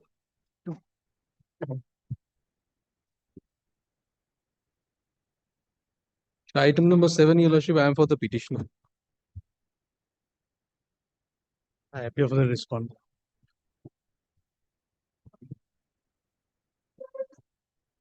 Short point involved, Your Lordship, Section 36 application before Your Lordship, the learned judge, Commercial Court at Alipur, wherein Your Lordship, we prayed for an unconditional stay. On the ground, Your Lordship, that there is a Lordship default under Section 12, subsection 5. We showed Your Lordship that Bhodro's international judgment. And thereafter, Your Lordship, the Honorable Trial Court, Your Lordship, has gone into a legal error, saying so, Your Lordship, that a money decree, for a money decree, Your Lordship, 36 subsection 2s is not applicable first. The second one, that 12 subsection 5 bar, Your Lordship, cannot be seen, Your Lordship, as a Section 36 stage. And Your Lordship, thereafter, Your Lordship, Section 36, Your Lordship, the order was passed for a conditional stay. Lordship, kindly take once, Your Lordship, the order which is under challenge. Because this order was not passed, Your Lordship, on merits. Lordship, kindly take page 293, the last annexure, Your Lordship, the certified copy annexed.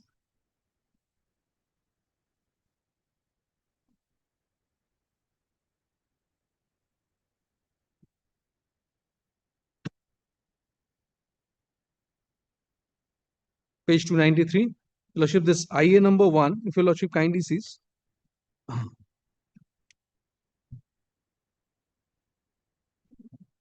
The instant application has been filed by the petitioner under Section 36, subsection 2 of the Arbitration and Conciliation Act 1996, seeking for stay of an arbitral award dated 18th of February 2023, hereinafter referred to as the impugned award. The per se arbitration case has been filed by the petitioner for setting aside of the impugned award under Section 34 of the 1996 Act, based on the grounds as enumerated therein.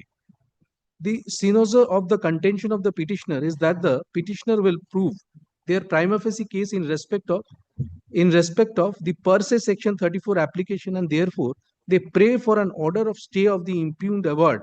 Otherwise, they approach the award may be executed by the respondent, which will create gross prejudice to upon the petitioner. Thereafter, Your Lordship, these 36, Your Lordship, sections have been quoted. I am not troubling to that.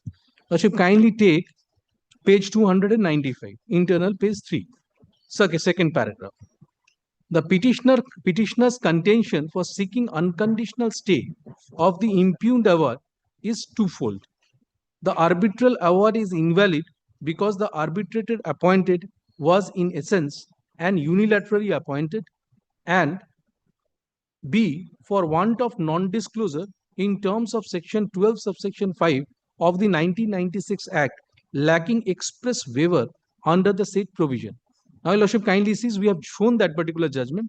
However, in respect of the aforesaid grounds for contention, the learned counsel appearing for the petitioner has relied on a recent judgment of the Honorable Supreme Court of India in Bhodro International India Limited and others versus Airport Authority of India, arising in Civil Appeal number 37/38 of 2026. So this judgment, Your Lordship, was placed before the learned court. Now, Your Lordship, kindly come to page 299.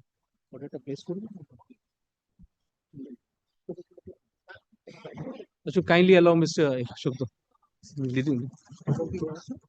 আমি just ওপরটা দেখিয়েছি কি 36 decision থেকে শুরু করব বলছে 299.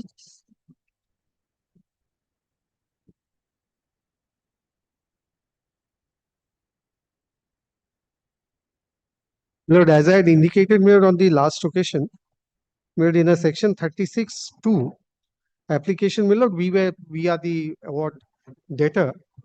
We were praying for unconditional stay.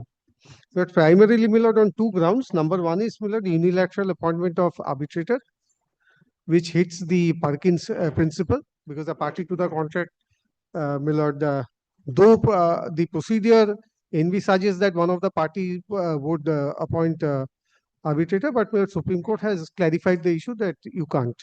This is number one. And number two is, my Lord, after, my Lord, the 2015 amendment was brought in the Arbitration and Conciliation Act, my Lord, the obligation of the arbitrator to disclose his impartiality on the matter, on the subject, that continues throughout the proceeding. My Lord, these are all the two aspects, my Lord, on which, my Lord, we go before the learned judge under section 36, praying for an unconditional stay. Because according to us, my Lord, on the face of it, my Lord, the award is unsustainable. Therefore, what is the position of law? Now, my Lord, instead of, my Lord, detaining your Lordship much on, my Lord, the facts, if your Lordship may kindly, my Lord, straight away come to the order, my Lord, a very few portions of the order, my Lord, I'll be placing for your Lordship's consideration, which starts at page 293.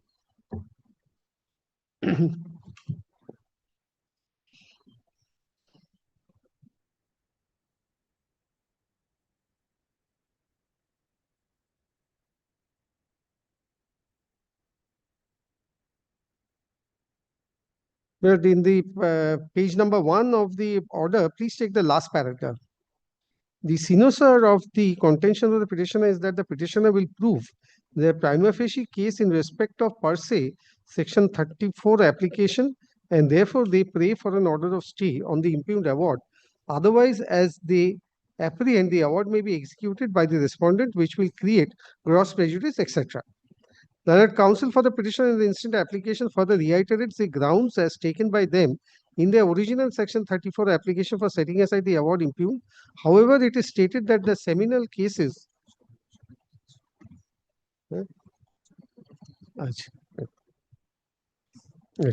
the counsel for the petitioner in the instant application further reiterates the grounds as taken by them in their original section 34 application for setting aside the award impugned. However, it is stated that the seminal cases on the contours of sustaining the challenge under section 34 of the award were detailed in the section 34 application, but the petitioner's case is pertaining to the issue of granting unconditional stay of the impugned award under the provision of section 36(2) of the Act.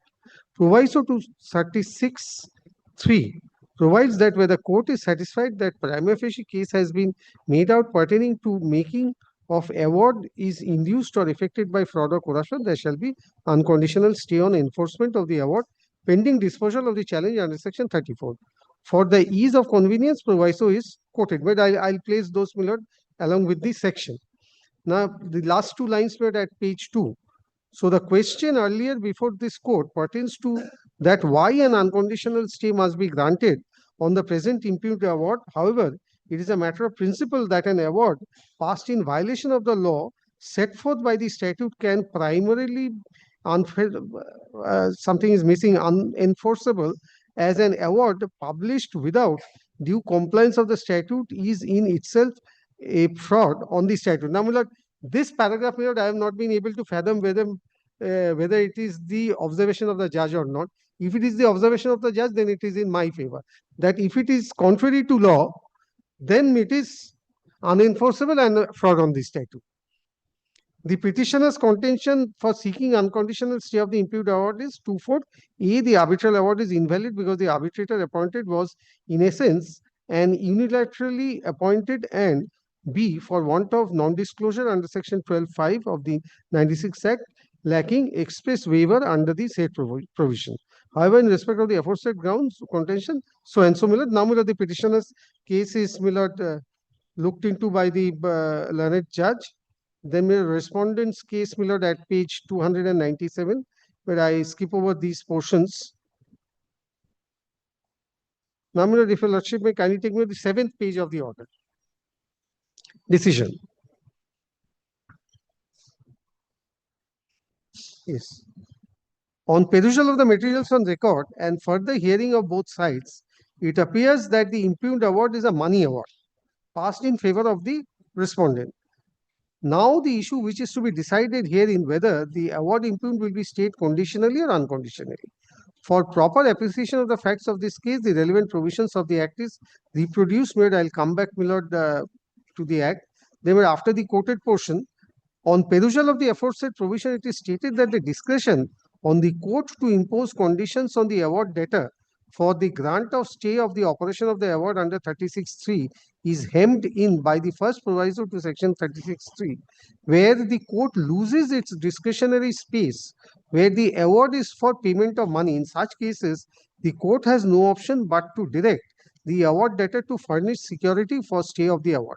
Although section 36(3) of the Act, read with the first proviso, simply mentions imposition of conditions for stay of the award, requirement of furnishing of security under the provisions of the court under the first proviso of section 36(3) of the Act unerringly points to a clean and unblemished security being offered by the award debtor. As regards this court relies on the decision of Sharat Chatterjee and all, whereby I skip over these judgments. Now, please take the 11th page of the judgment. With the paragraph starting with on perusal.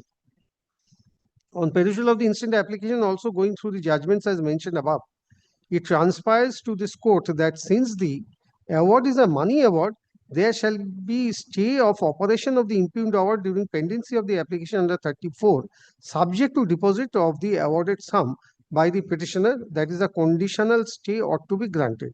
In the instant case, the petitioner herein mostly relied on the second proviso to section 36(3) and tried to call out its case in favor of granting an unconditional stay on the impugned award.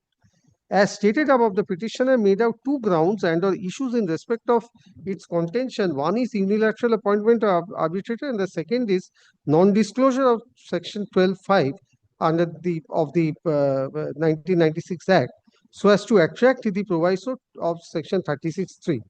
However, it is to state that if section 36(2) second proviso is to apply, the petitioner, it should be 3 anyway, the petitioner will have to establish at least prima facie that an arbitration agreement or contract which is the basis of the award was induced or affected by fraud or corruption, or to establish that the making of the award was induced or affected by fraud or corruption. And in respect of meaning and or definition of fraud, this court has relied on the cases as referred to by the senior counsel for the respondent. The contention of unilateral appointment on arbitrator, if at all be considered and or equated with fraud, this would be considered at the stage of considering the section 34 application. And merely based on that, this court ought not to stay the impugned award unconditionally. As regards this, the court relies upon so and so.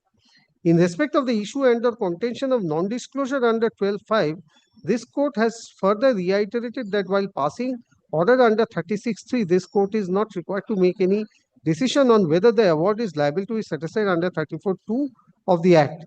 If the same be held by this court, then the present stage will be considered as a mini trial of the section 34 application. However, it is also pertinent to mention that during the proceeding of the present arbitral tribunal, the petitioner did not raise such issue, although the same will be considered while adjudicating the section 34 application. Now it is to state that the direction of a conditional stay, that is to submit the security for the awarded money, will be balanced direction, inasmuch as if the respondent loses its case, the petitioner will get the money back, and also if the petitioner loses its case, the respondent will get equal opportunity to imbibe the fruit of the impugned award. Rather, it will be cumbersome that if an unconditional order is passed in favor of the petitioner and at last the petitioner could not succeed, then certainly the petitioner will be in a fix to get the fruit of the award impugned. As mentioned above in various decisions, the honorable courts passed the order of conditional stay instead of unconditional stay of an award. Even the letter and spirit of section 36 also propels the same proposition. It appears that the impugned award is so and so, therefore subject to deposit, there would be stay. Therefore, my lord, primarily, my lord, there is on 4 points, my lord, the court has held against me. Number one is there is no discretion of the court left in a case of money decree.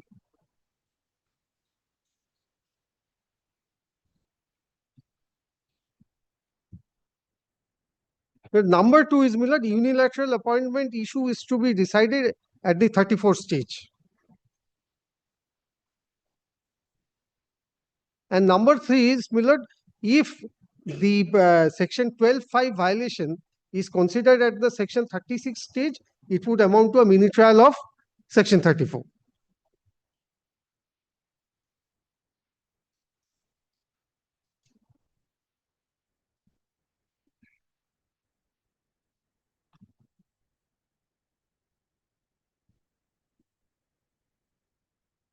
And my lord, based on this, my lord, whatever direction has been passed.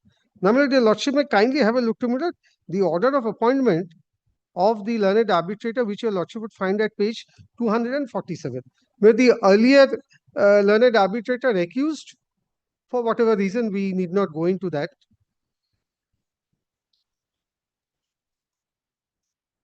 Or if I may, my lord, show the arbitration clause first, where it's quoted, my lord, at page 33. Please have a look to, my lord, the arbitration clause first.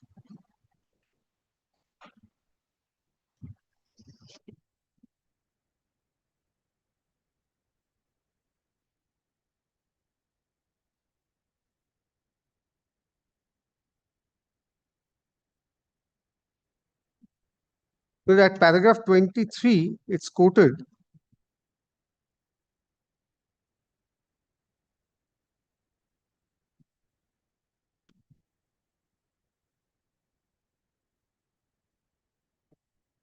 In the event of any dispute or difference whatsoever arising between the parties hereto relating to the construction, meaning, scope, operation, or effect of this agreement, or the validity or the breach thereof, shall be settled by arbitration in accordance with the provisions of the Act and the rules by a sole arbitrator. Then, my lord, the next portion is very important. To be appointed by the chairman cum managing director, MSTC, Kolkata, and the award made in pursuance thereof shall be final and binding on the parties, the cost, etc., to be borne. Therefore, my lord, what is the effect of these kinds of clauses where, my lord, one of the parties have the authority to appoint an arbitrator? My lord, this has been, my lord, considered by the Honorable Supreme Court in Perkins, whatever is the full name, I forget, matter. Now, my lord, thereafter, my lord, kindly take, my lord, the appointment of the present arbitrator who had passed the award. My lord will find that at page 247. But I'm not troubling your lordship with the recusal part, may not be relevant for my purpose.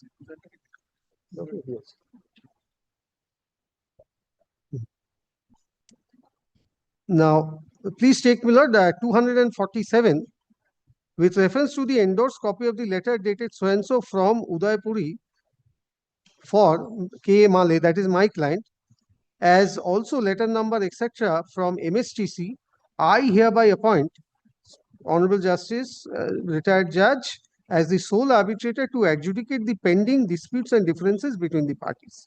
Who is appointing? Chairman cum Managing Director, MSTC Limited.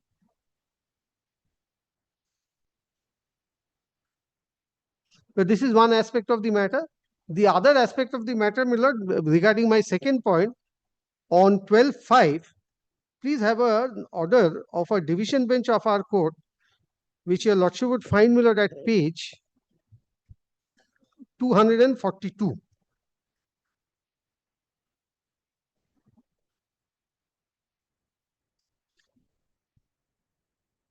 But we had come before this court, my lord, at the section 9 stage. That is not very important. What is important is second paragraph.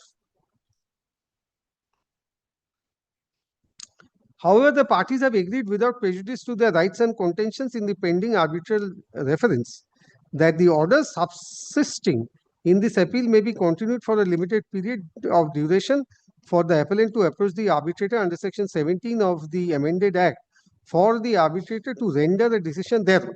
The next sentence.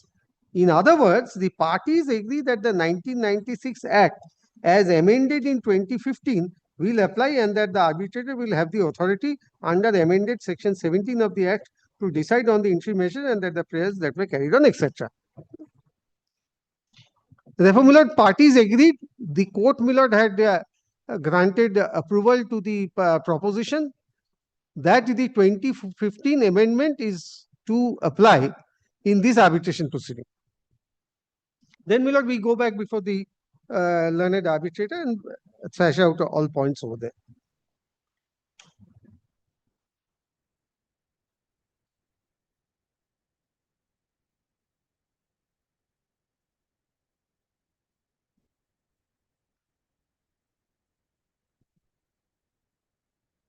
Now, my lord, first, my lord, I would respectfully, my lord, address your lordship, my lord. Parkins to the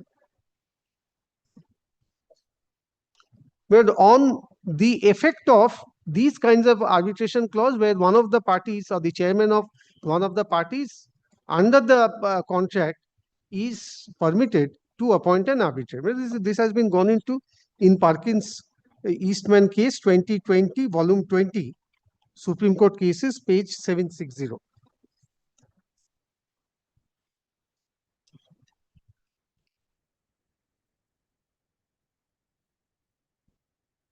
नहीं है एक ही नहीं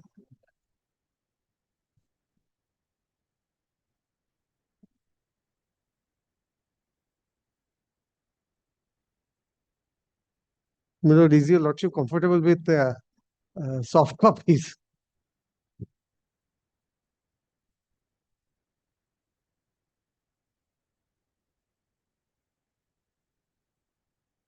Yes, yes.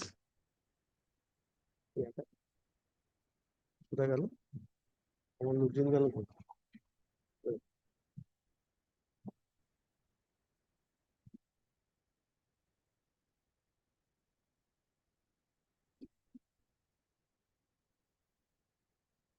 Please take note paragraph 16 of this judgment.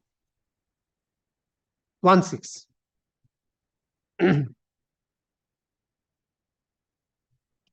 But similar is the case. এই জাজমেন্টটা যেটা last আমাকে পাঠানো ওর একটা print করে নিয়ে এসো লাস্ট যেটা 1-6. However, the point that has been urged relying upon the decision so and so requires consideration.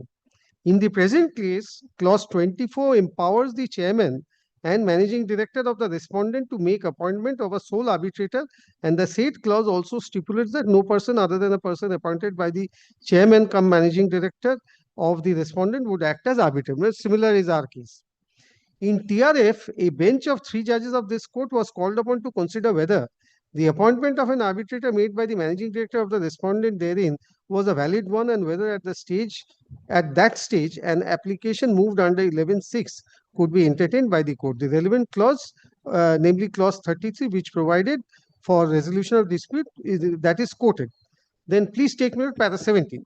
In TRF, the agreement was entered into before the provisions of the amending act of 2016 came into force. It was submitted by the appellant that by virtue of the provisions of the amending act and insertion of the 5th and the 7th schedule in the act, the managing director of the respondent would be a person having direct interest in the dispute and as such could not act as an arbitrator. The extension of the submission was that a person who himself was disqualified and disentitled could also not nominate any other person to act an arbitrator. The submission considered so and so. But I skip over that. Then paragraph 18, again, Milord, paras 50 to 54 of TRF is quoted. Yes. Finally, para 20. We thus have 2 categories of cases. The first, similar to the one in TRF, where the managing director himself is named as an arbitrator with an additional power to appoint any other person as an arbitrator. In the second category, the managing director is not to act as an arbitrator himself, but is empowered to authorized to appoint any other person of his choice or discretion as an arbitrator. If in the first category of cases, the managing director was found incompetent, it was because of the interest that he would be set to be having in the outcome of the result. The element of invalidity would thus be directly relatable to and arise from the interest that he would be having in such outcome or decision. If that be the test, similar invalidity would also arise and spring even in the second category of cases. If the interest that he has in the outcome of the dispute is taken to be the basis for the possibility of bias, it will always be present irrespective of whether the matter stands under the first or the second category of cases. We are conscious that if such a deduction is drawn from the decision of this court in TRF, all cases having clauses similar to that with which we are presently concerned, a party to the agreement would be disentitled to make any appointment of an arbitrator of his own, and it would always be available to argue that a party or an official or an authority having interest in the dispute would be entitled to make appointment as an arbitrator. But in our view, that has to be the logical deduction from TRF of the decision, which shows that this court was concerned with the issue whether the managing director, after becoming ineligible by operation of law, is he still eligible to nominate the arbitrator. The ineligibility referred to therein was a result of operation of law, in that a person having an interest in the dispute or in the outcome of the decision must not only be ineligible to act as an arbitrator, but must also not be eligible to appoint anyone else as an arbitrator, and that such person cannot and should not have any role in charting out any course to the dispute resolution by having the power to appoint an arbitrator. The next sentence in the paragraph further shows that the cases where both parties could nominate respective arbitrators of their choice were found to be completely a different situation. The reason is clear. I skip over the rest of part of paragraph 21. 22, again, I skip over 23. Then Wollstonecraft, Pine and all that are there. Therefore, the invalidity remains in both the situations. But I'll hand over printed copies right now.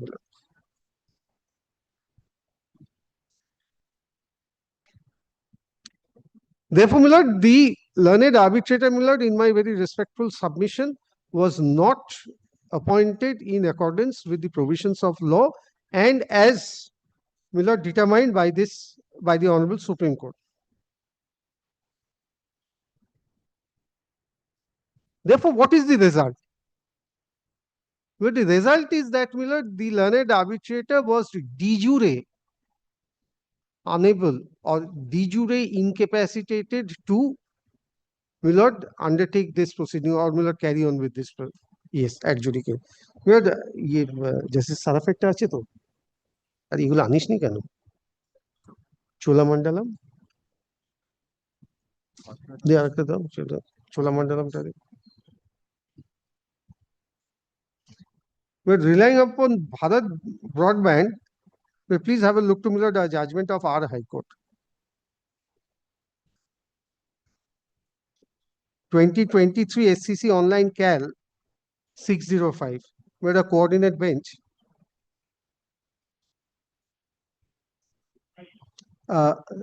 605.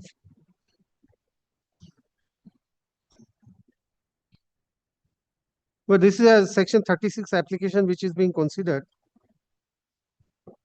Where at paragraph 7, his lordship was quoting Perkins, Eastman. Then please take me at paragraph 8.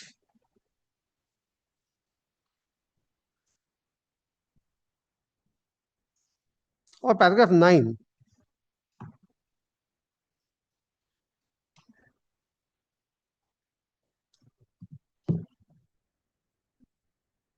Lifestyle লিখতে আছে তো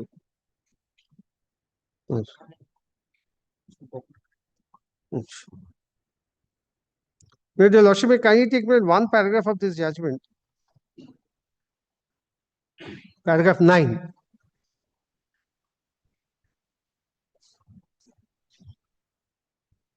Finally, the Supreme Court in Bharat Broadband reported in so-and-so held that a unilaterally appointed arbitrator is de jure ineligible to perform his functions and that his mandate is automatically terminated under 14(1).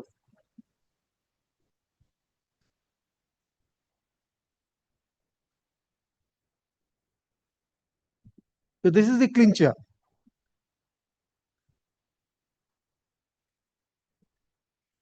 Now, please take me to this court's view at para 12.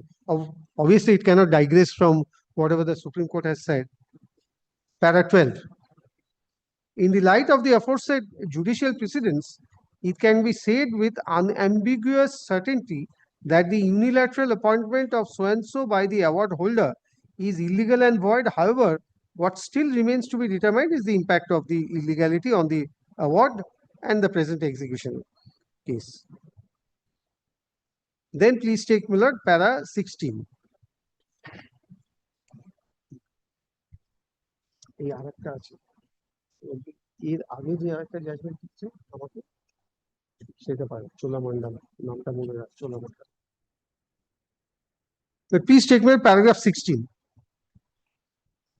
I find myself in complete concurrence with the aforesaid judgments, and in my view the impugned award is unsustainable and honest in the eye of law. It is a settled principle of law that compliance of 12(5) is a sine qua non for any arbitral reference to gain such and such.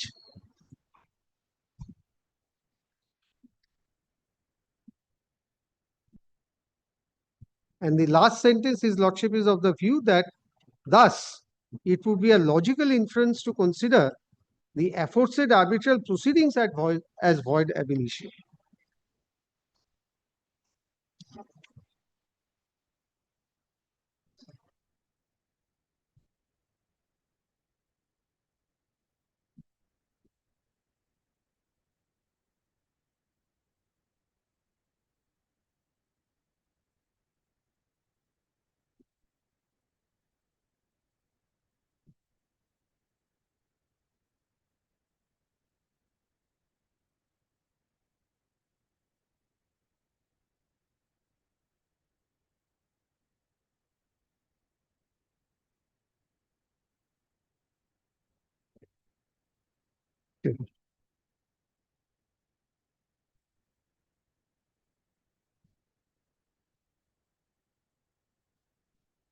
Miller, the Parkins Miller, I've got a printout, Miller. The other one, Miller, I'll hand up.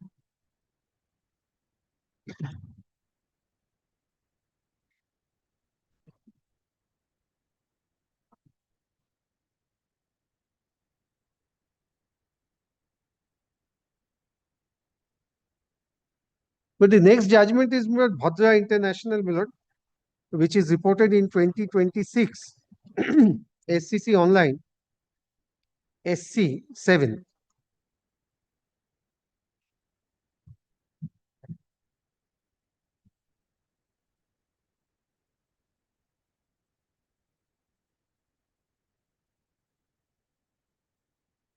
So this is on 12(5). Please take the issues for consideration at para 29.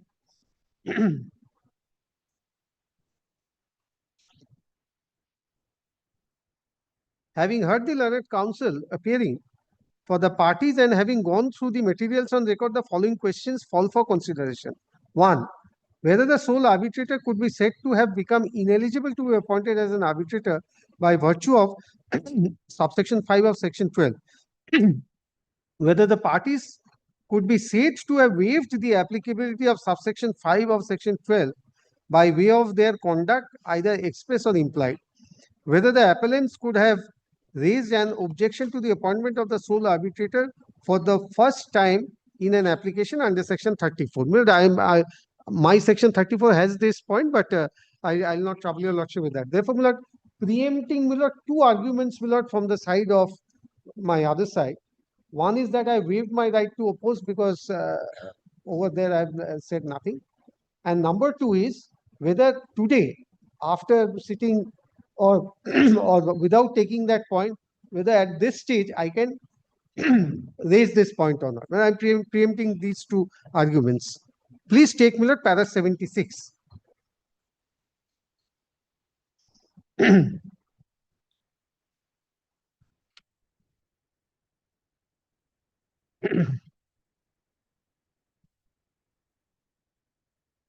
The proviso to subsection 5 of section 12 stipulates that parties, after disputes have arisen, must expressly agree in writing to waive the ineligibility of the proposed arbitrator. This impliedly means that the parties are waiving their right to object to the arbitrator's ineligibility in terms of 12(5) of the Act. But then waiver meaning I skip over, please take 78. What flows from the aforesaid is when a right exists, that is the right to object to the appointment of an ineligible arbitrator in terms of 12(5), such a right cannot be taken away by mere implication. For a party to be deprived of this right by way of waiver, there must be a conscious and unequivocal expression of intent to relinquish it. Needless to say, for a waiver to be valid, it is necessary that the actor demonstrates the intention to act, and for an act to be intentional, the actor must understand the act and its consequences. Then skipping over 79, please take 79 Miller discusses agreement in writing. Then 80, it is the same breath we say that appointment of an arbitrator with the consent of both parties is the general rule, while unilateral appointment is an exception. When one party appoints an arbitrator unilaterally, even if its own consent is implicit, the consent of the opposite party stands compromised, and the choice of the former is effectively imposed on the latter. Then, Miller, skipping over a few paragraphs, please come to Miller paragraph 89.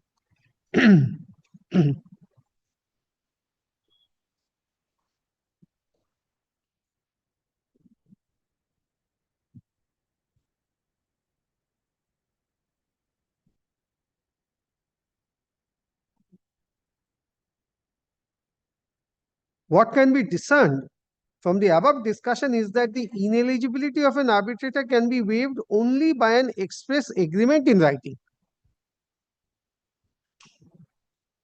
Therefore, an agreement in writing has to be shown before this court, Miller, for the purpose of arguing any waiver. In the present case, there is no agreement in writing after the disputes arose, waiving the ineligibility of the sole arbitrator or the right to object under section 12(5). The conduct of the parties is inconsequential and does not constitute a valid waiver under the proviso. The requirement of waiver to be made expressly in the form of agreement in writing ensures that the parties are not divested of their right to object inadvertently or by procedural happenstance. Then I skip over para 91. Para 92, kindly mark it, Miller. I am not place it, Miller. It's again, Miller, on waiver in by way of writing. Then please take, Miller, para 96.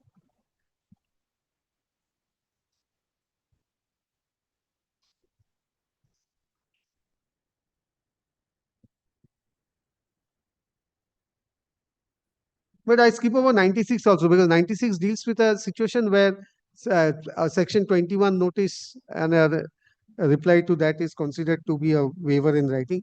Please take, Miller, para 97. This would be very important for me.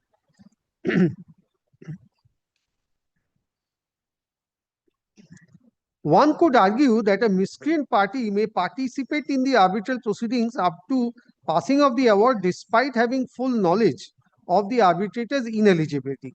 While after an adverse award is rendered, such a party may then seek to challenge it with a view to having it set aside.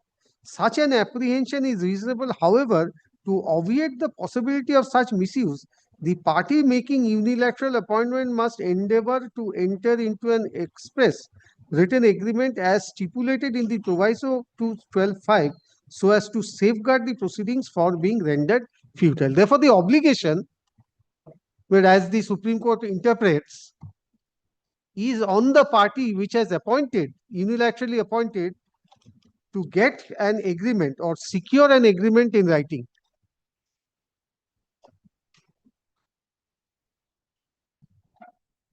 The purpose is to ensure that the proceedings does not get futile.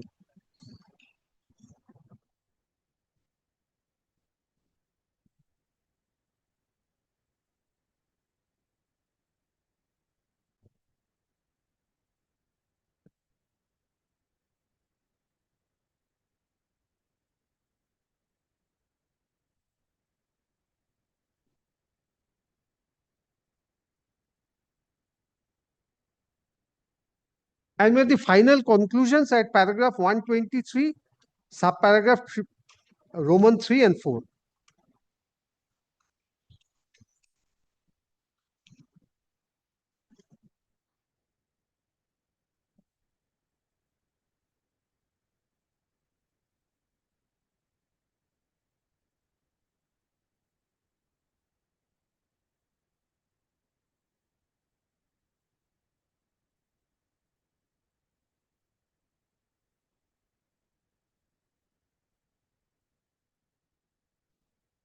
But Roman 3 says the words "an express agreement in writing" in the proviso to 12.5 means that the right to object to the appointment of an ineligible arbitrator cannot be taken away by mere implication. The agreement referred to in the proviso must be a clear, unequivocal written agreement. And 4 says when an arbitrator is found to be ineligible by virtue of section 12.5 read with the 7th schedule, his mandate is automatically terminated. In such circumstances, the agreed party may appoint sergeant. And finally, Miller, the court sets aside Miller the arbitral award at para 124.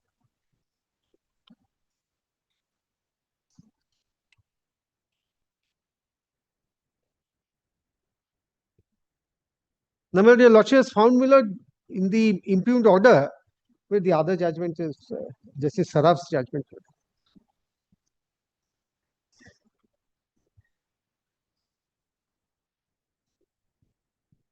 Lifestyle equity টা দেই।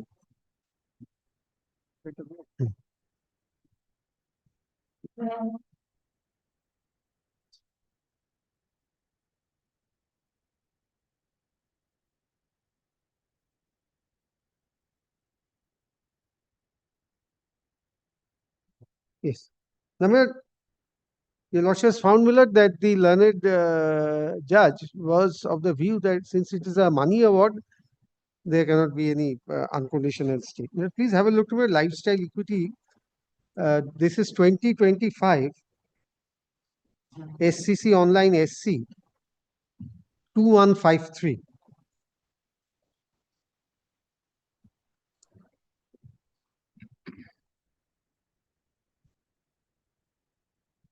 But here, Miller, I must, Miller, point out to your Lordship, Miller, that this was not a point directly in issue. But, Miller, the Supreme Court discusses this issue. Your Lordship would kindly take me at para 95.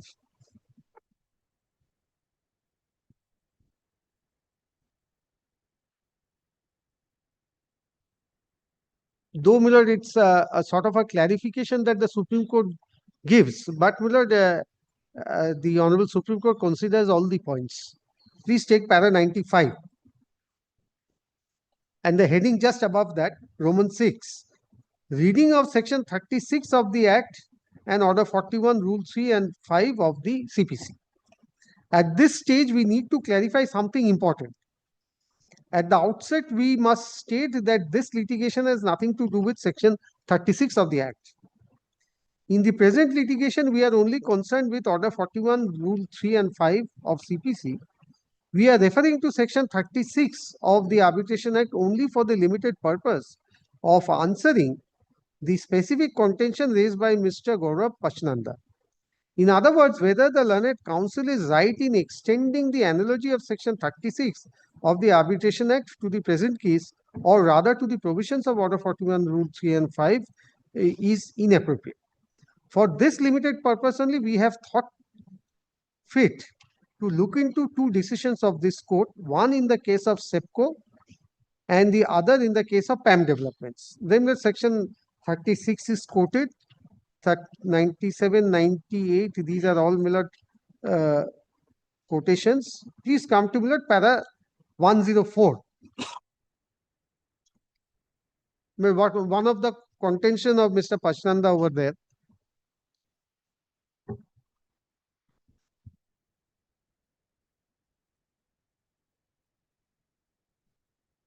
Mr. So-and-so, the learned senior counsel would argue that courts cannot grant the benefit of unconditional stay of an award in cases other than those cases covered by the second proviso to section 36(3) of the Act.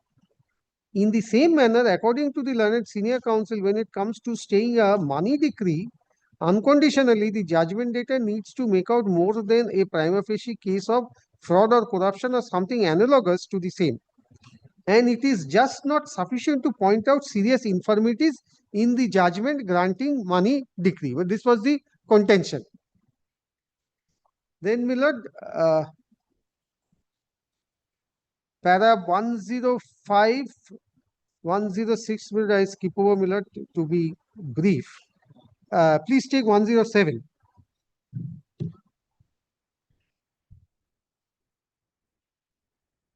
While this court acknowledged that an unconditional stay could be granted in appropriate cases, it quickly followed up by saying that the power to grant unconditional stay is governed by the second proviso to section 36(3). This may indicate that the court acknowledged that grant of an unconditional stay to the existence of the grounds mentioned in the second proviso. This would indicate that benefit of unconditional stay could be granted only in cases of fraud or corruption. But this is the normal perception that we all have. Now please take para 111.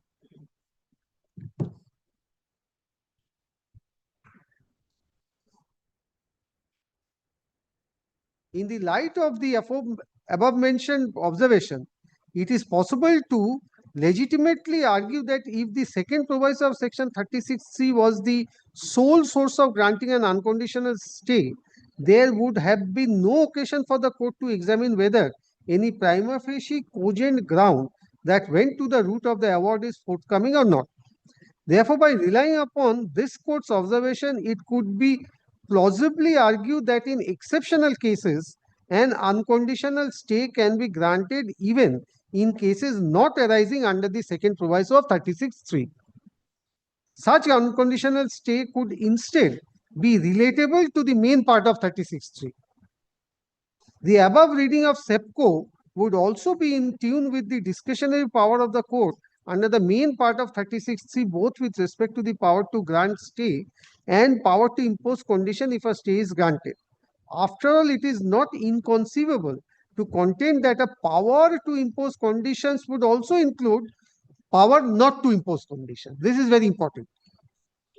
Well, we often read that will stay on such conditions means that there has to be some condition, do this, do that, but such condition includes no condition also. Be that as it may, SEPCO does not clearly answer the question whether an unconditional stay can be granted in cases not covered by the second proviso to section 36(3). This confusion remains because while the court states an unconditional stay can be granted in cases covered by the second proviso, it does not categorically exclude the possibility of an unconditional stay in cases not covered by the second proviso. But the Supreme Court was looking into the exclusionary part also. That if it was the intention of the legislature that only in respect of fraud, corruption, and unconditional stay can be granted, in that case, there ought to have been an exclusion in the section itself that is apart from these two, no other situation would be considered. Like, say, for example, section 37 of the same act, which says that appeal will lie from such and such orders and no other. So others are excluded. Then please take me to paragraph 120. Now PAM is also considered.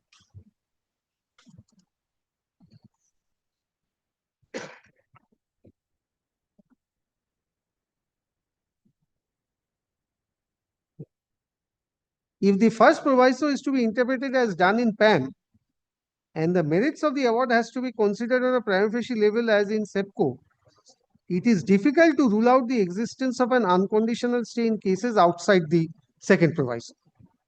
A closer analysis of the decision in SEPCO and this court's interpretation of the first proviso in PAM suggests that unconditional stays can be granted even in cases outside second proviso.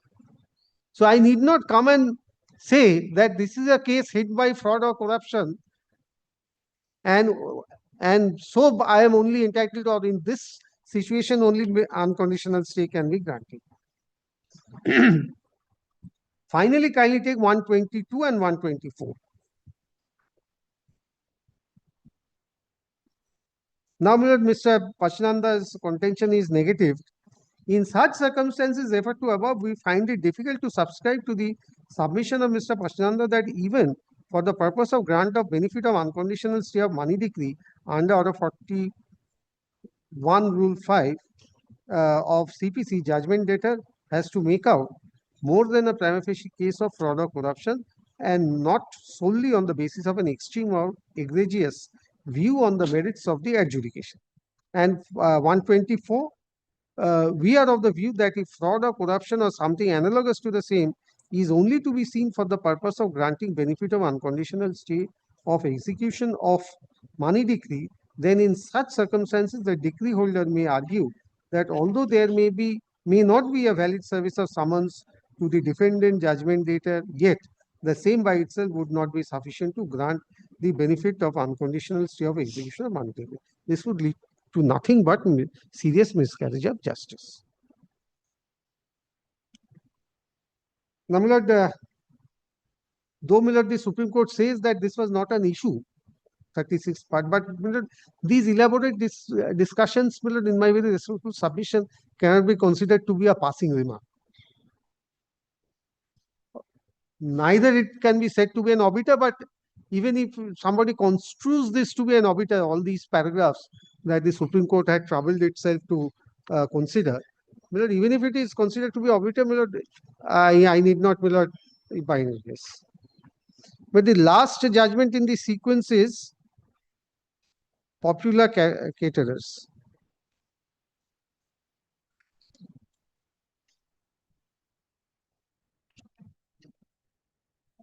এটা কি reported হয়নি এখন? Well, I'm not very sure, my lord, whether this has been reported or not. তাহলে একটা কপিও দেখেন, হ্যাঁ?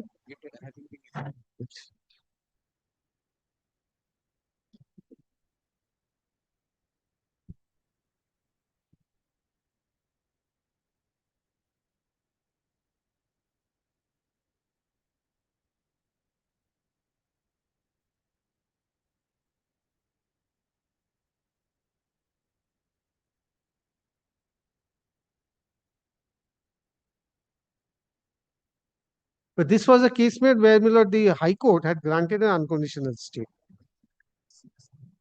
My lord, please take, my lord, para 26.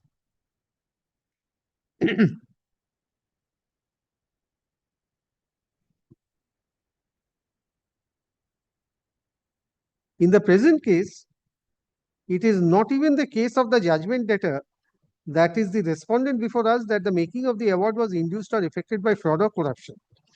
Even if we have to apply the general principles of CPC, in the present case, the High Court should have considered the matter, asking a question whether the respondent here in award debtors could be said to have made out an exceptional case for the purpose of granting the benefit of unconditional stay of execution of the award in the form of a money decree. In lifestyle equities, this is the one, my lord, which I have read out. In lifestyle equities, we said in so many words that the purpose, that for the purpose of granting of benefit of granting the benefit of unconditional stay of execution of money decree, it has to be established more than prima facie that the decree is egregiously perverse, is riddled with patent illegalities, is facially untenable, and or other exceptional causes similar nature. So, my lord, lifestyle equity again is being considered over here. As your lordships know, my lord, a later judgment of the Supreme Court, considering a previous judgment, my lord, the later judgment becomes authoritative. So, lifestyle equity, even if it is an obiter or whatever, my lord, here, my lord, lifestyle equity is being applied by the Supreme Court. But my case, my lord, comes, my lord, within section 36(3), the first part. This is an exceptional case because of two reasons. The appointment is bad, this is an unilateral appointment, and number two is, my lord, 12(5) not discharged.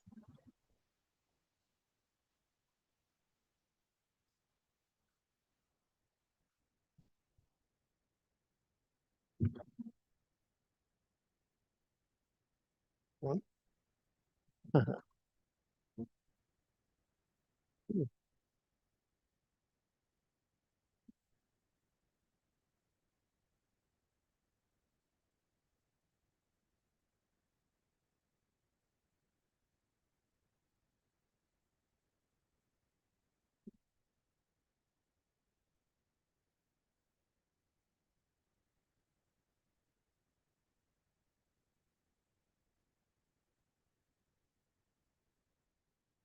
But I'll not take your lordship, my lord, through section 12. Please take me at section 14.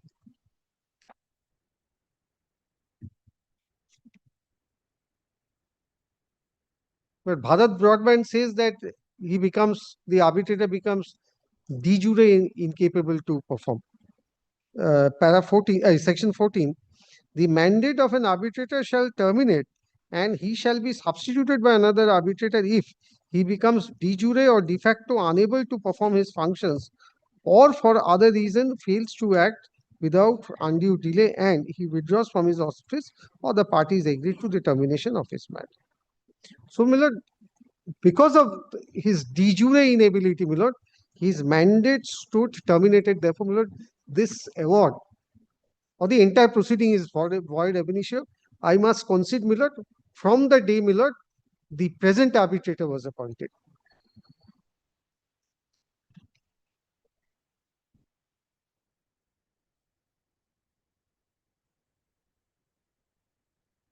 That is, Millard, from 16th of January 2019.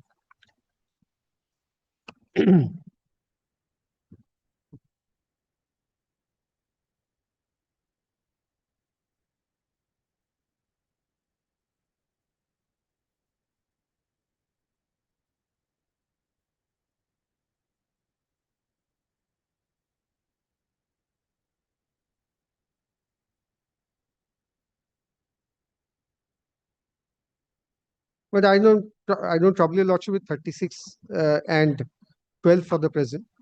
My learned friends will argue more on that. But for these reasons, I'm praying for a stay of this order with another direction for an unconditional stay till such time your lordship hears out the matter. Well, this is a prima facie case.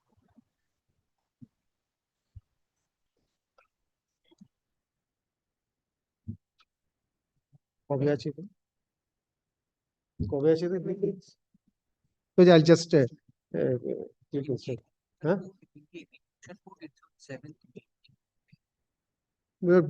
Before the execution court, 7th May at Bombay.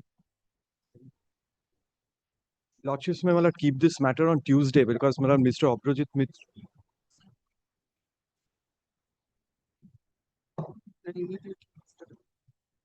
But immediately after that, my lord, your lordships may. Wait, on 29th? 6th May is the next date before the corporation. Achha, both in May, too. If the business of the court permits, kindly keep it made on 29th or 30th. Oh, 29th to poll date. Poll date. 30th. Till 7th.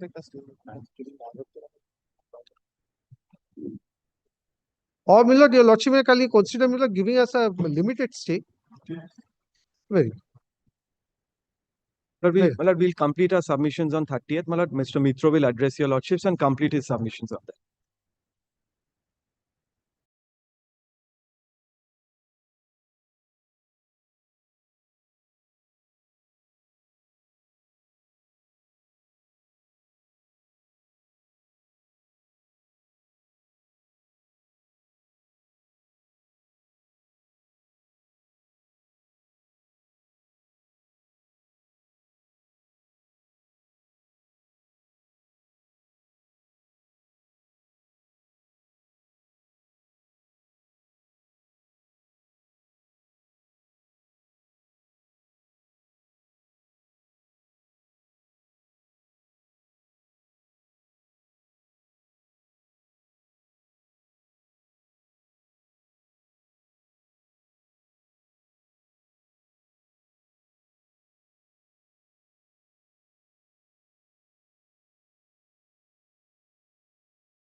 বই ছাড়াতে কোনো দোষ নেই, বইয়ের পেনেও নেই। IPC apply করে না, এটা হচ্ছে ভিএনএস। কনসেপ্টই উঠে গেছে।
But I'll seeking your lordship's kind indulgence, my lord. Sorry.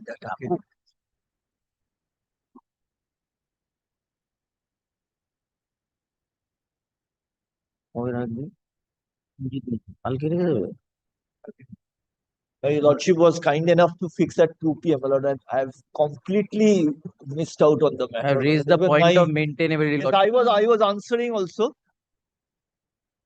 Just yes, my lord. Thank you, my lord. Kindly, my lord, fixes a date and time. Yes.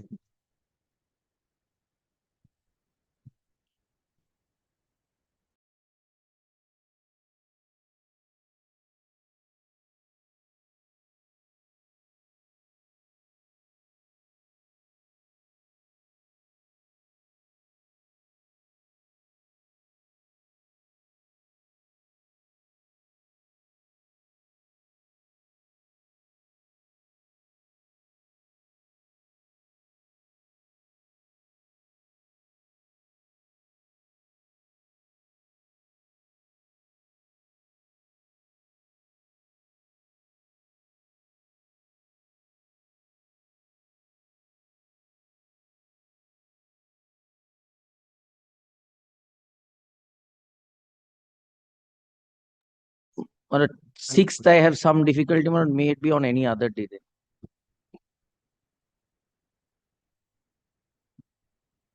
then.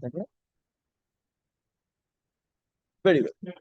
11th, 2 2 p.m. Great. 2 p.m. my lord. 2 p.m. Yes, yes. Yes, yes, yes. Better to do it.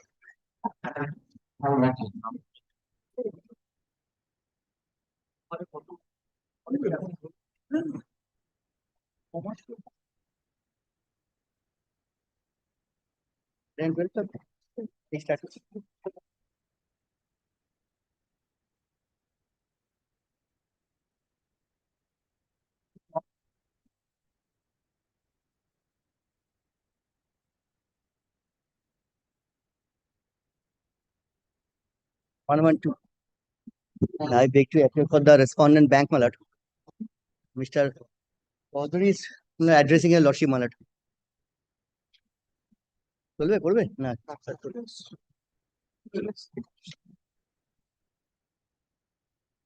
I'm sorry. Mr. Mishra is appearing for the purchaser.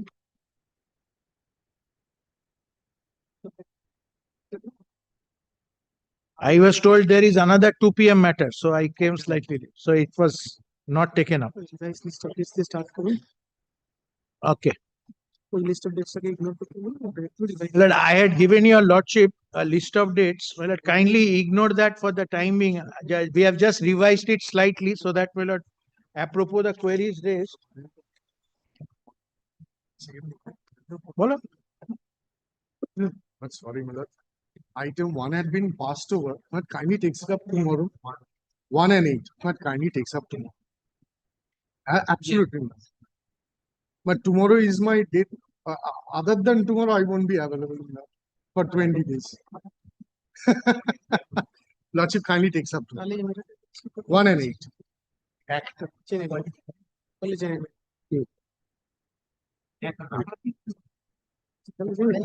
একসঙ্গে রাখবেন দুটো একই মামলা RP defer করেছে I'm sorry. এই অর্ডারটা continue করুন But if lordship is not there for the next 10 days, because this matter, the proposition of law, we want to get a judgment. I am told that the RP has deferred it for a few days. So lordship can. I don't have the next date. Next date কবে? Next date জানো নিমেশ না আমি next date. But it was fixed and it has been deferred. Yes, so it is somewhere in the month of May. So no, my lord, we want, my lord, because it's an important point of law. I want to get it settled because, my lord, 2 queries were there. One doubt which lordship had was that I had shown section 60 of the Transfer of Property Act tender, and my lord's query was that whether a condition for preferring an appeal, if money is put in court, it is not available with the bank, whether it can be treated as part of payment or not. Yes, my lord. Yes, if my lord, if To make it more clearer, it should be available. Contradistinction of the provision of the Surface Act with that of the Transfer of Property Act is, Transfer of Property Act doesn't use the word to the creditor or to the bank, whatever it is. Surface Act does. This is number one. Number two, well, now Supreme Court has settled it that if the depositor is giving the consent, because I shall show two letters. My lord, if the depositor is giving consent, it can be treated. That is, this is my amount in execution. And this, kindly bear in mind, my lord, this deposit is being made before the presiding officer, where an appeal is being preferred from the order of recovery officer, which is in the nature of an execution proceeding. Now, Lordship is aware, just as appeal is a continuation of a suit, my lord, an appeal from an execution order is also, my lord, in continuation of the execution proceeding, and any money deposited, and my lord, there is unequivocally, my lord, I'll show letters and I'll show from conduct that yes, the money deposited, if it is held against me, it will be obviously adjusted, and I have consented. Here, Mr. Chaudhary, there is one more twist.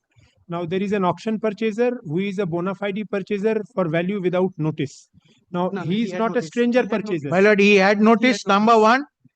He had notice, I'll show that. That's why, my lord, I have...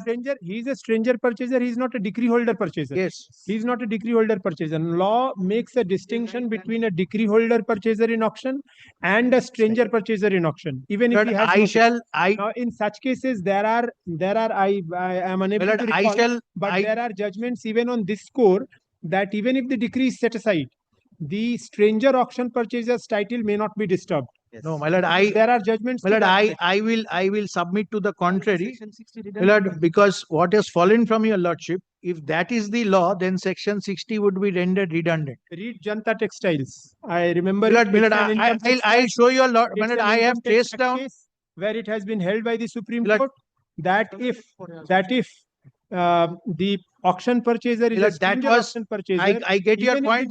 As far as I recall the fact of Jantamal, it was slightly different. I'll come back. Since it is... I'm on the principle of law, Mr. Chaudhary. The law is that the auction purchaser's title in certain situations may not be disturbed. My lord. No, because here we are at the interim stage. Just to make it clearer so that you can meet at the on the day when you are arguing. We are at the interim stage where the consideration now is not the title of the auction purchaser or the title of the bank or the propriety of the mortgage as a whole. We are considering as to whether you have made out sufficient grounds for staying any further proceeding in the and my lord, to that I am saying, because my lord, the bank is unnecessarily trying to create an equity in favor of the auction purchaser, which I'll show they cannot at this stage. Because my lord, all those nitty-gritties, that is why I started by saying, let us assume my challenge to the valuation and all, everything fails.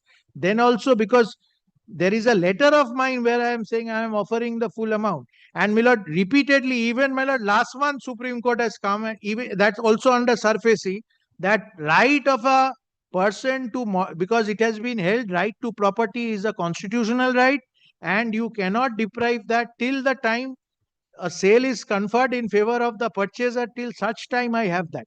My lord, what is, let us balance the equities. Bank is getting the money. What equity does an auction purchaser has? His money is lying blocked from period X to period Y.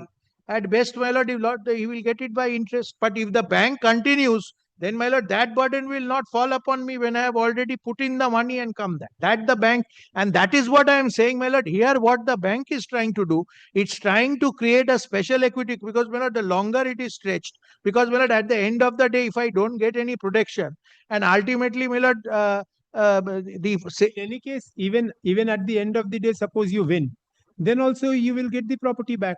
In any case, no, that time, my lord, that time, my lord, two things will happen. Firstly, my lord, if I win, my lord, why should at all a third party right be created when from day one? Because third party right was created at a point when you had not won. No. But this is where I am wrong. Sale certificate had not been issued when I had offered that.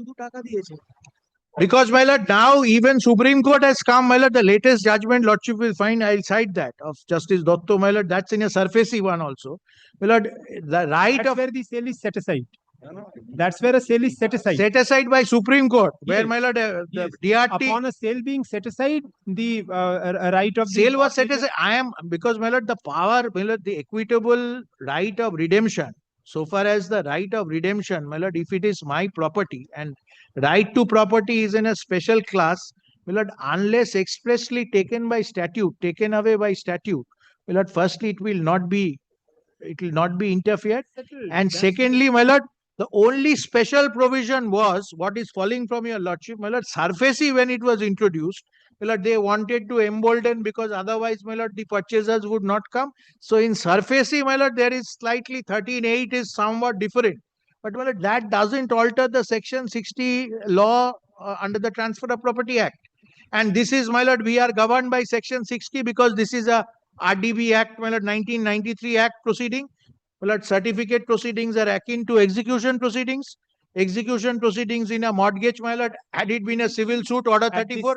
At this stage, the propriety of the sale is not under consideration before me because your appeal under section 30 of the RDB Act is pending before the DRT. That will be considered on merits there. No, no. I will not make any Because, my observation lord, on that because, my lord, why, my lord, if lordship does not make any observation, my lord, because my interim protection will be on my primary right or final right. Lordship will have to come to a... Because your interim protection is now entangled with the auction purchaser's rights as well. I will not be able to shield his, keep off my purview, out of my purview. Lord, that is exactly what my challenge is. Unnecessarily, the bank has created or tried to create or is tried to create one which is non-existence of that of the auction purchaser when the full money is on credit line. That is what, my lord, that is what my primary challenge is. And the more it is stretched, my lord, my apprehension is in the tribunal below, they will go and say auction purchaser has put in the money, right has been created, so it is too late in the day. Too late in the day. And my 20 crore property will go away in 3 crores. That's a different thing.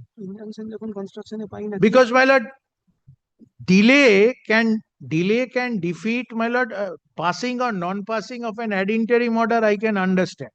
But, my lord, so far as final adjudication and final rights are concerned, my lord, delay or any other equity, it will not defeat that. That's right, but we are at the interim stage. Correct. Only. So, my lord, as a if I have to show a prima facie case, I have to show I have a right, a prima facie right, even at the final hearing, because, my lord, interim protections are in aid of the final relief. And you have to show that the auction purchaser has no right as of now. Correct. I'll show that. Because that is one very important criteria so far as these auction sales are because, concerned. my lord, I show Supreme Court judgments that once the mortgager has put in the money and has offered to put in the money, you can't invite auction purchaser and proceed with that, disregarding that, and then say that rights have been created in favor of the auction purchaser. If that is the case, you may have a case. But if the case is such that before you putting in the entirety of the amount for which the sale was there. Just have a look at the list of dates since it's falling from your lordship. I know lordship is not hearing it today. Well, kindly see the second page of the list of dates I handed over to your lordship today. There are two list of dates you have handed over today. Which one? List of relevant dates.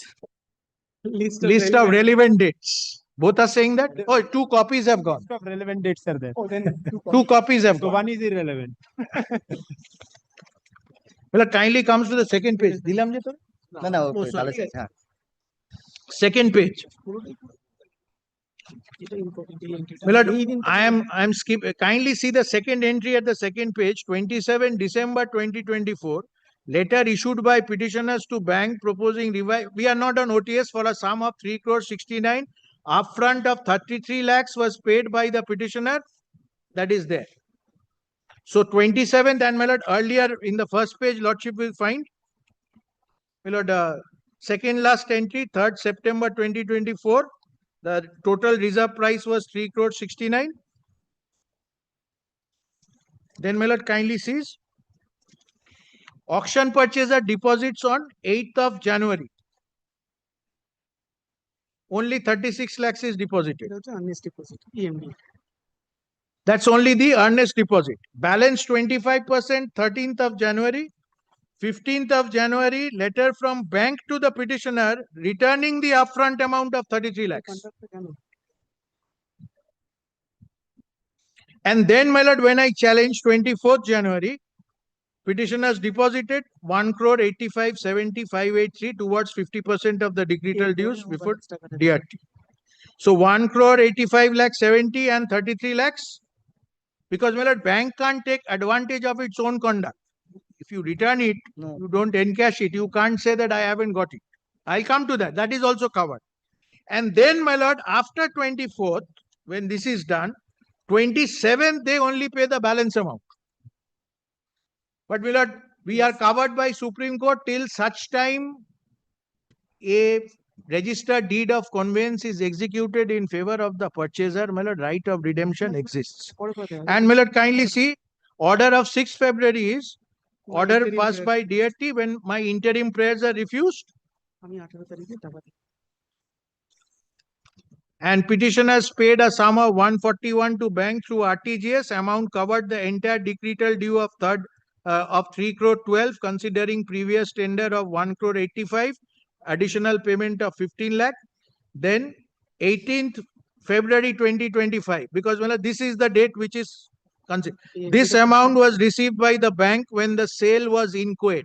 Well, this entry has been highlighted because well, this is the test which Supreme Court has laid down, that the test is when the entire amount is coming in or is available, whether the sale is... According to you, the auction purchaser will really be an auction purchaser upon the decree, upon the sale being registered. Before and my lord, kindly see the certificate comes much later. Sale certificate is on 10th of March. Lordship will find the second last entry. During pendency, sale certificate issued for sum of so and so. 10th of March. So, by issuance of a sale certificate, when, my lord, the money is lying over there, you cannot defeat the right. And, my lord, we are covered by that. And that is why, my lord, when I said that since it has been postponed, Lordship comes back, I want to thresh it out, my lord. I think, my lord, what I am saying seems to be correct. I should be able to persuade your Lordship, but ultimately, my learned friend will, of course. I'm not opening my cards. No. Well, this is the unfortunate part. The bank never opens its cards. I'm not the bank. Oh, then my learned senior friend is canvassing his entire case on the ground of equity. Yes. But there is a very specific provision of law which has been forgotten and it's not been referred to. The distinction between Transfer of Property Act versus the SURFACI Act is been canvassed before my lord. But beyond that, there are more to look upon. All right, my lord, we shall. Which there is no light been thrown. So, my lord, after Mr. Chaudhary concludes. Yes, I am sure he'll make a very compelling argument, but my lord, we'll test it out. When can we have it? Well, at any day, Lordship returns, Lordship fixes it. I'll be returning on the 20th, 29th is a holiday. 30th will be the first day when I'll be available, but 30th will be a heavy day. When is the next date? Can we have the date? That is on 15th of May. 15th of May. So we have some time. Didi, we 4th or 5th, 6th. 4th or 5th should be a good day. I think 1st, 2nd, 3rd is a weekend, long weekend. Election declaration, our at a reason to resolve. What can we have it? Huh? 6. Yes, my lord. Any day convenient to your lordship.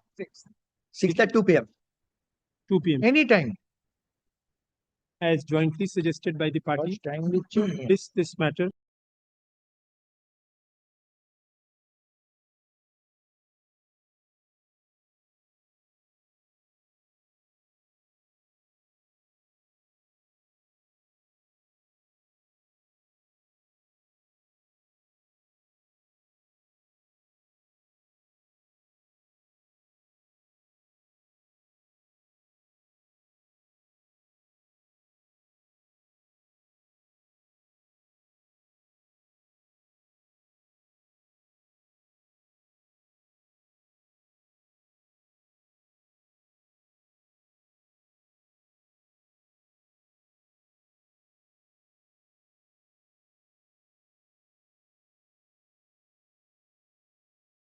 It was a lighter day. Nobody was there. No one was there. Yes, my lord. On that, but my lord, I got a phone call from the bank's counsel. He said that he will not be able. Otherwise, I was available on that. I was keen. I thought it was a lighter day. We would have cashed it out. Grateful.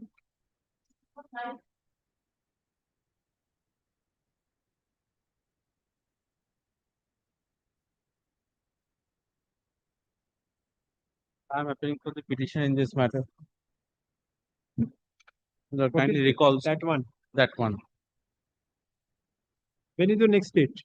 Lord, next date. My Lord, in the month of, my Lord, he doesn't know, but most probably, my Lord, in the next month. He doesn't know Because we are hard pressed for time today. We have a larger bench at 3. Yes, I'll distinguish all this and pass judgment. It will be difficult. Making it not today, it will appear on 30th again. 30th. হ্যাঁ 30 না করে ওই মে মাসের 5 তারিখে রেখে দিন 5th kindly retains the position. Yes, it will retain its position. 5 তারিখে থাকবে 5th.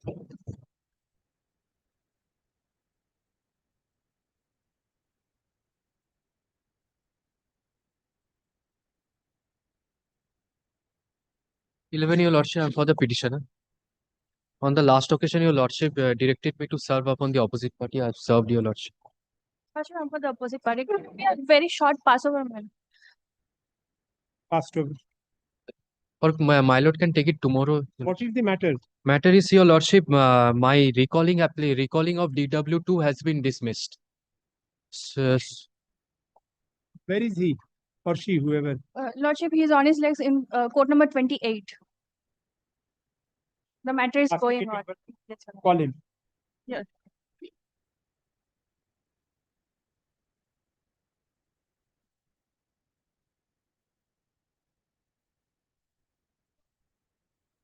Well, I am the petitioner. I am for the opposite party, Your Lordship. Lordship, the tenant defendant petitioner before your Lordship. The tenant has filed an application under section 7(2) with depositing the current rent because there is no arrears in the code, and file an application 7(2). Court has holds that if you have deposited rent but not file application under 7(1), so Supreme Court order also there. I have brought the Supreme Court. Application is not required. No finding that I have not giving money. No finding. And in application, I have stated, and I have, Lordship, I have annexed the bill also, rent receipt also, from the Lordship, kindly see from the court below, page 32 onwards in the court, I have, this is court 32, Lordship, kindly see, this is the bills. Every day, every month, I am. Settled, Lordship, note the Supreme Court judgment. Bijoy Singh, Lordship knows.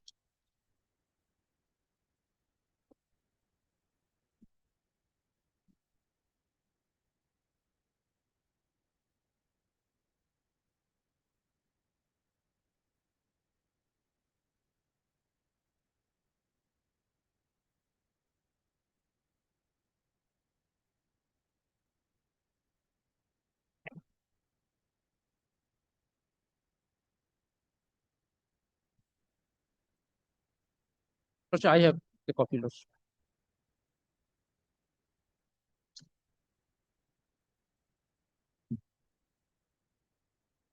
But he has said you have not deposited the current rent? No. That is what, in absence of. Lordship, I have. No, defendants have failed to comply with the statutory obligation under. Without filing application. There is no finding any rent I have deposited. I have. Your Lordship, if I may kindly submit. Your Lordship, it has been categorically held by the subordinate court relying on the judgment of Calcutta High Court Sri Loknath Dhal versus SMT Geeta Rani that while filing an application under Section 7 of the West Bengal Premises Tenancy Act, the current rent had to be deposited by 15th of each month. Your Lordship, in this case, they have not deposited the current rent. They have only deposited rupees 270, which was to be enhanced by 20% each year. However, that has not been done, and they have and the current rent should have been, Your Lordship, rupees 746. And then fine application 7(2) for determination. And I have annexed also the rent receipt, page 32 onwards. I have annexed, and Lordship, this judgment. Where is your application under 7.2? Lordship, yes. Lordship, the page 7 to page 20. Page 20, Lordship, kindly see. Paragraph 10 I have written. Your petitioner are depositing the monthly rent before your honor's court as per provision under section 7 or page Lordship, start from page 20 and paragraph 10 is the page 22.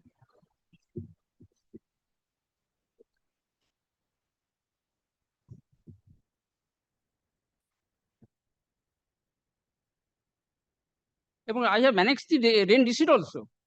Page 32 onwards, Lordship, kindly see.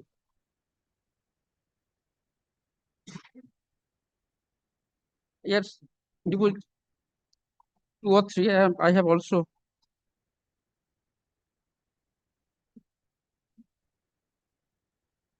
And the judgment which is cited, quoted in the Honorable High Court, this is a separate thing.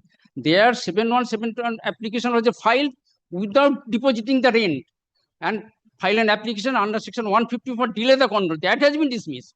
I have been that judgment, Lordship, can listen. This separate judgment, Lordship. Yes, 2 and 14, Lordship, can listen. This is separate contest.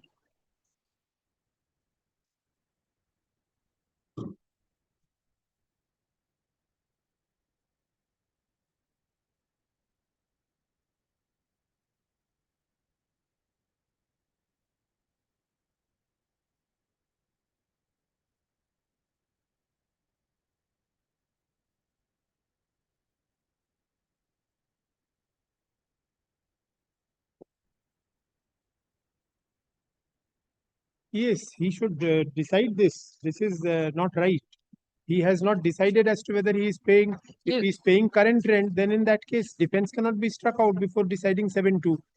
He has to decide what is the, if he has, if the learned court comes to the conclusion that there are arrears and he gives them time to deposit and he fails, then he can strike out, or he can come to a conclusion saying that no, he has not been complying with 7C because he has not deposited current rents. That is not the finding. Your Lordship, if I kindly may, actually, Your Lordship, the thing is that in this case, the current rent which had to be deposited by them, Your Lordship, is rupees 746, which is disputed. That has to be decided at the 7.2 stage. Yes.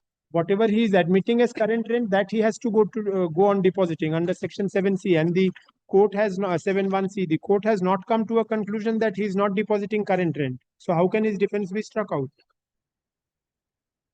Court will decide section 7.2 application. Okay, Your Lordship, my kind prayer is that may the case be directed to be disposed of expeditiously, since the opposite party is 92 years old. Show me the judgment. লিখে নিন আপনি নেমে যাচ্ছেন This is the judgment which has been referred in the and another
Well,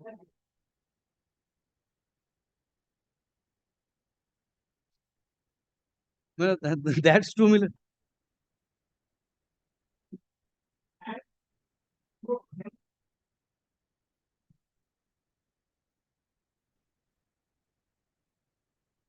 Kindly record our submission that he is not paying current rent also, my lord. Well, kindly record these submissions, my lord. And will kindly. Yes, my lord. And kindly, my lord, make it, my lord, some, my lord, specified date so that, my lord, 7-2 can be, my lord, considered in a bit, my lord. Otherwise, my lord, he will take advantage of this, my lord.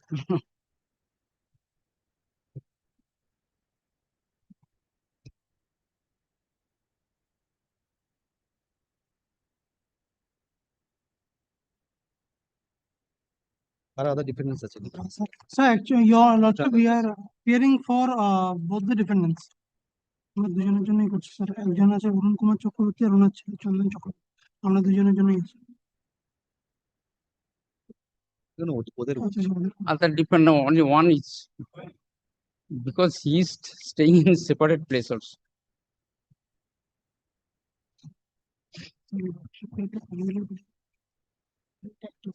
বললাম time limit fix করে দিচ্ছি, ঠিক আছে।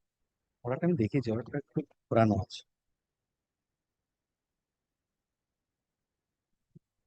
এগুলো খুলে কি করেছিস?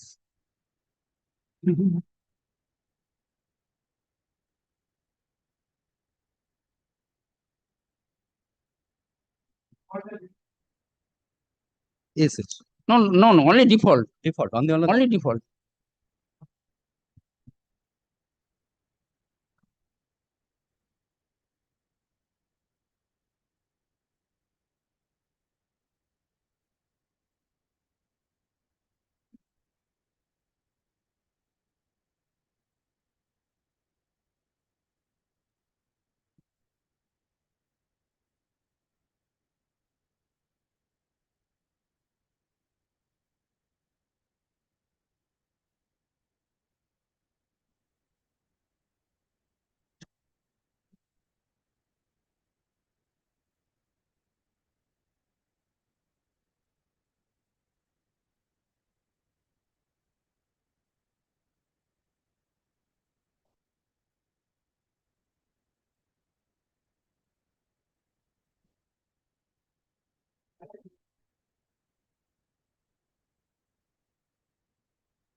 One month rent control, others they have received.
Sir, over the suit plot. My lord, the suit was filed in 2005, no doubt. My lord, the written statement has been filed in 2006. Thereafter, my lord, the evidence was closed of defendant. It is, my lord, 15th of March 2024. Defendant's witness was closed. Then, my lord, the argument starts. My lord, 25th of February 2025 was fixed for submission of written submission, and my lord, the rest of the argument. My lord, I filed an application contending that two documents have not been produced. Therefore, my lord, defendant's witness is required to be recalled. But the trial court has rejected that application without considering the necessity of the documents, whether those documents at all. Yes, that's true. No, argument has not been closed. No, argument has not been closed, my lord. My lord, the evidence has been closed. My lord, since after conclusion of the trial, it is, my lord, it is bold letter from 20th February 2025 before that. Since after conclusion of the trial, the defendant, yes, that is admitted position. DW has been closed. That is no doubt. But, my lord, argument was going on. Argument has not been closed. My lord, I am relying upon a Supreme Court decision, which says, my lord, unless the, my lord, the verdict is adjourned, it can be recalled. It is 2011, volume 11, Supreme Court cases, page 275. Here, my lord, the scope of 151 and order 18, rule 17 has been discussed. My lord, if your lordships kindly come to paragraph 13, my lord, dates have been given, and my lord, I have filed the, in this case, my lord, two applications were filed. One is, my lord, section 151 application for recalling of the PW1.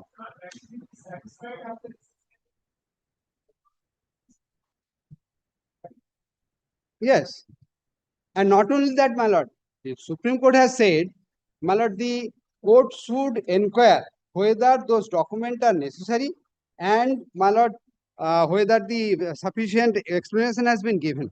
Here, my lord, the trial court has not discussed anything, only discussed the delay. If your lordships kindly allow me to place the impugned order first, my lord, will find that only delay has been discussed. How it has been delayed. I have taken adjournment, that has been recorded, and, my lord, there was a COVID, that has been recorded, and, my lord, because of resolution of the Bar Association, court was boycotted for 1 year, that has been recorded. But, my lord, in this judgment decision, my lord, court has specifically said, Supreme Court has specifically stated, my lord, kindly come to paragraph 11.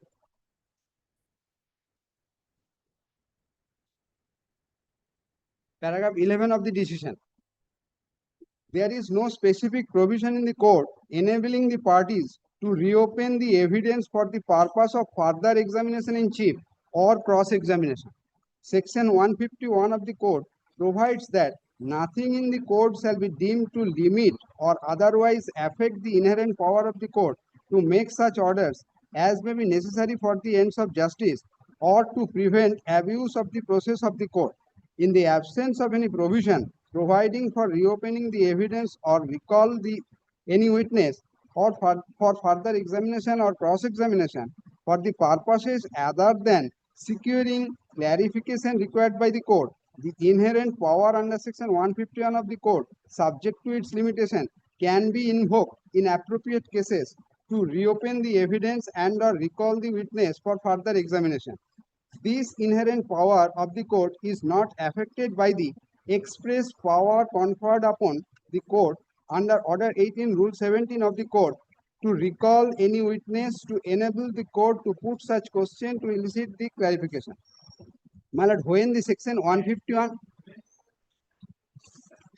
Yes, my application is at page 7. অত্র মোকদ্দমায় আর্গুমেন্টের জন্য দিন ধার্য রহিয়াছে। অধীন বিবাদীগণ নালিশি সম্পত্তি ক্রয় করিবার পর তাহাতে গৃহাদি নির্মাণ করত ব্যবসা চালাইয়া আসিতেছে। উক্ত বিবাদী নির্মাণ করিবার পূর্বে মকরামপুর গ্রাম পঞ্চায়েত প্রধান মহোদয়ের নিকট হইতে গৃহ তৈরির অনুমতি 17/3/2005 তারিখে প্রাপ্ত হইয়াছিল। উক্ত পারমিশনের কাগজ দুইটি অধীনগণ তৎকালীন নিযুক্ত উকিলবাবু মাননীয় শ্রী সমরেন্দ্রনাথ দাস মহাশয়কে উক্ত পারমিশনের কাগজগুলি সরবরাহ করিলেও ভ্রমবশত তাহা হুজুর আদালতে দাখিল হয় নাই বা প্রদান হয় নাই। অধীনের পূর্ব নিযুক্ত উক্ত উকিলবাবু মাননীয় শ্রী সমরেন্দ্রনাথ দাস মহাশয় 2020 সালের 1 সেপ্টেম্বর COVID-19 আক্রান্ত হইয়া পরলোক গমন করিয়াছিলেন। তৎকারণে অধীনের বর্তমান নিযুক্ত উকিলবাবু অত্র মোকদ্দমায় লিখিত আর্গুমেন্ট প্রস্তুতকালীন উক্ত ডকুমেন্টস দুইটি হুজুর আদালতে দাখিল করিয়া প্রমাণ করিবার জন্য প্রদান করিয়াছেন। মানে it was given to the earlier advocate, but because of death, my lord, it could not be produced, and while the new advocate also, my lord, missed it, or it was not with his knowledge. This is my explanation. And my court has not considered whether this pleadings is sufficient or not, whether the documents are necessary or not. But Supreme Court has specifically stated that and remanded back the case back to the court, my lord, for adjudication of this. My lord, after paragraph 11, my lord, paragraph 12 has been stated, my lord, scope of section 151. My lord, so far A is concerned and my lord, B is concerned are relevant for our case. It will be applicable. A is, my lord, 151 is not substantive provision which creates or confers any power or jurisdiction on court. It merely recognizes the discretionary power inherent in every court as a necessary corollary for rendering justice in accordance with law. To do so,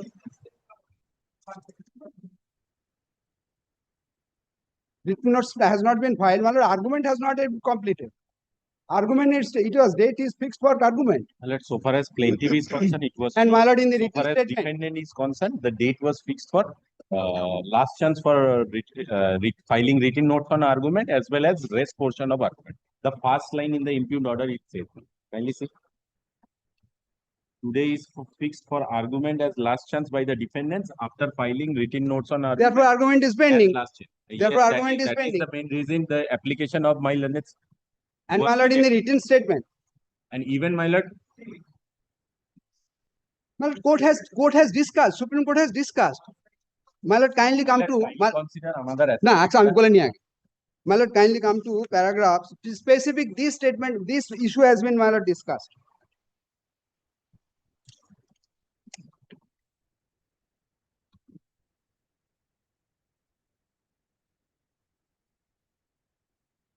My lord, paragraph 14. The amended provisions of the court contemplate and expect a trial court to hear the arguments immediately after completion of the evidence and to produce judgment. Therefore, it is unnecessary to have an express provision for reopening the evidence to examine afresh or for recalling of the witnessing. But if there is time gap between the completion of evidence and hearing of arguments for whatever reason, and if in that interim a party comes across some evidence which he could not lay his hands on earlier, or some evidence in regard to the conduct of action of the other party comes into existence, the court may, in exercise of its inherent power under section 151 of the court,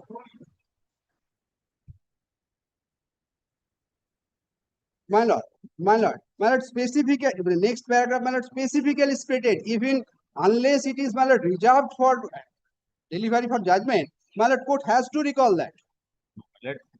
Paragraph 15, paragraph 15, no. Can't be a time frame. Yes, there is My lord, direction for time frame. My lord, I am just showing one order in connection with this case. On an earlier occasion, coordinate bench passed an order that within 4 months the suit needs to be disposed of. That order is there. Then immediately, even if I accepted the submission of my learned senior, that earlier the documents were My not lords to have be larger benches. My lords have the larger bench at 3. My lord has a bench, my lord.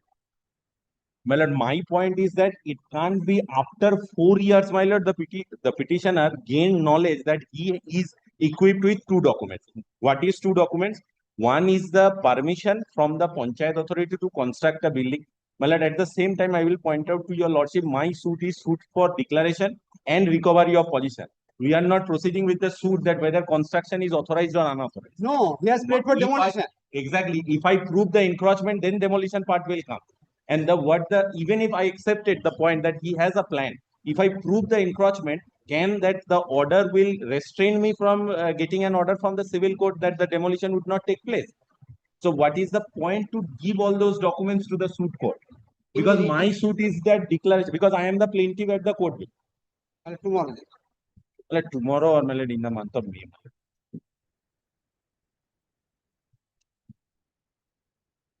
I have some personal problem. বিয়ে আছে কবে তোমার? তোমার বিয়ে কবে? 21st, my lord. I have a marriage, my lord. Tomorrow I would not. Since tomorrow, my lord, I would not be.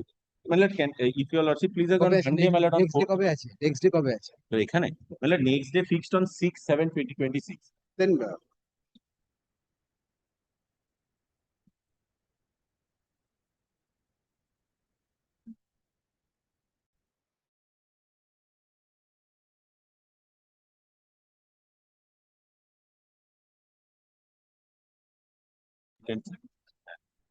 Grateful.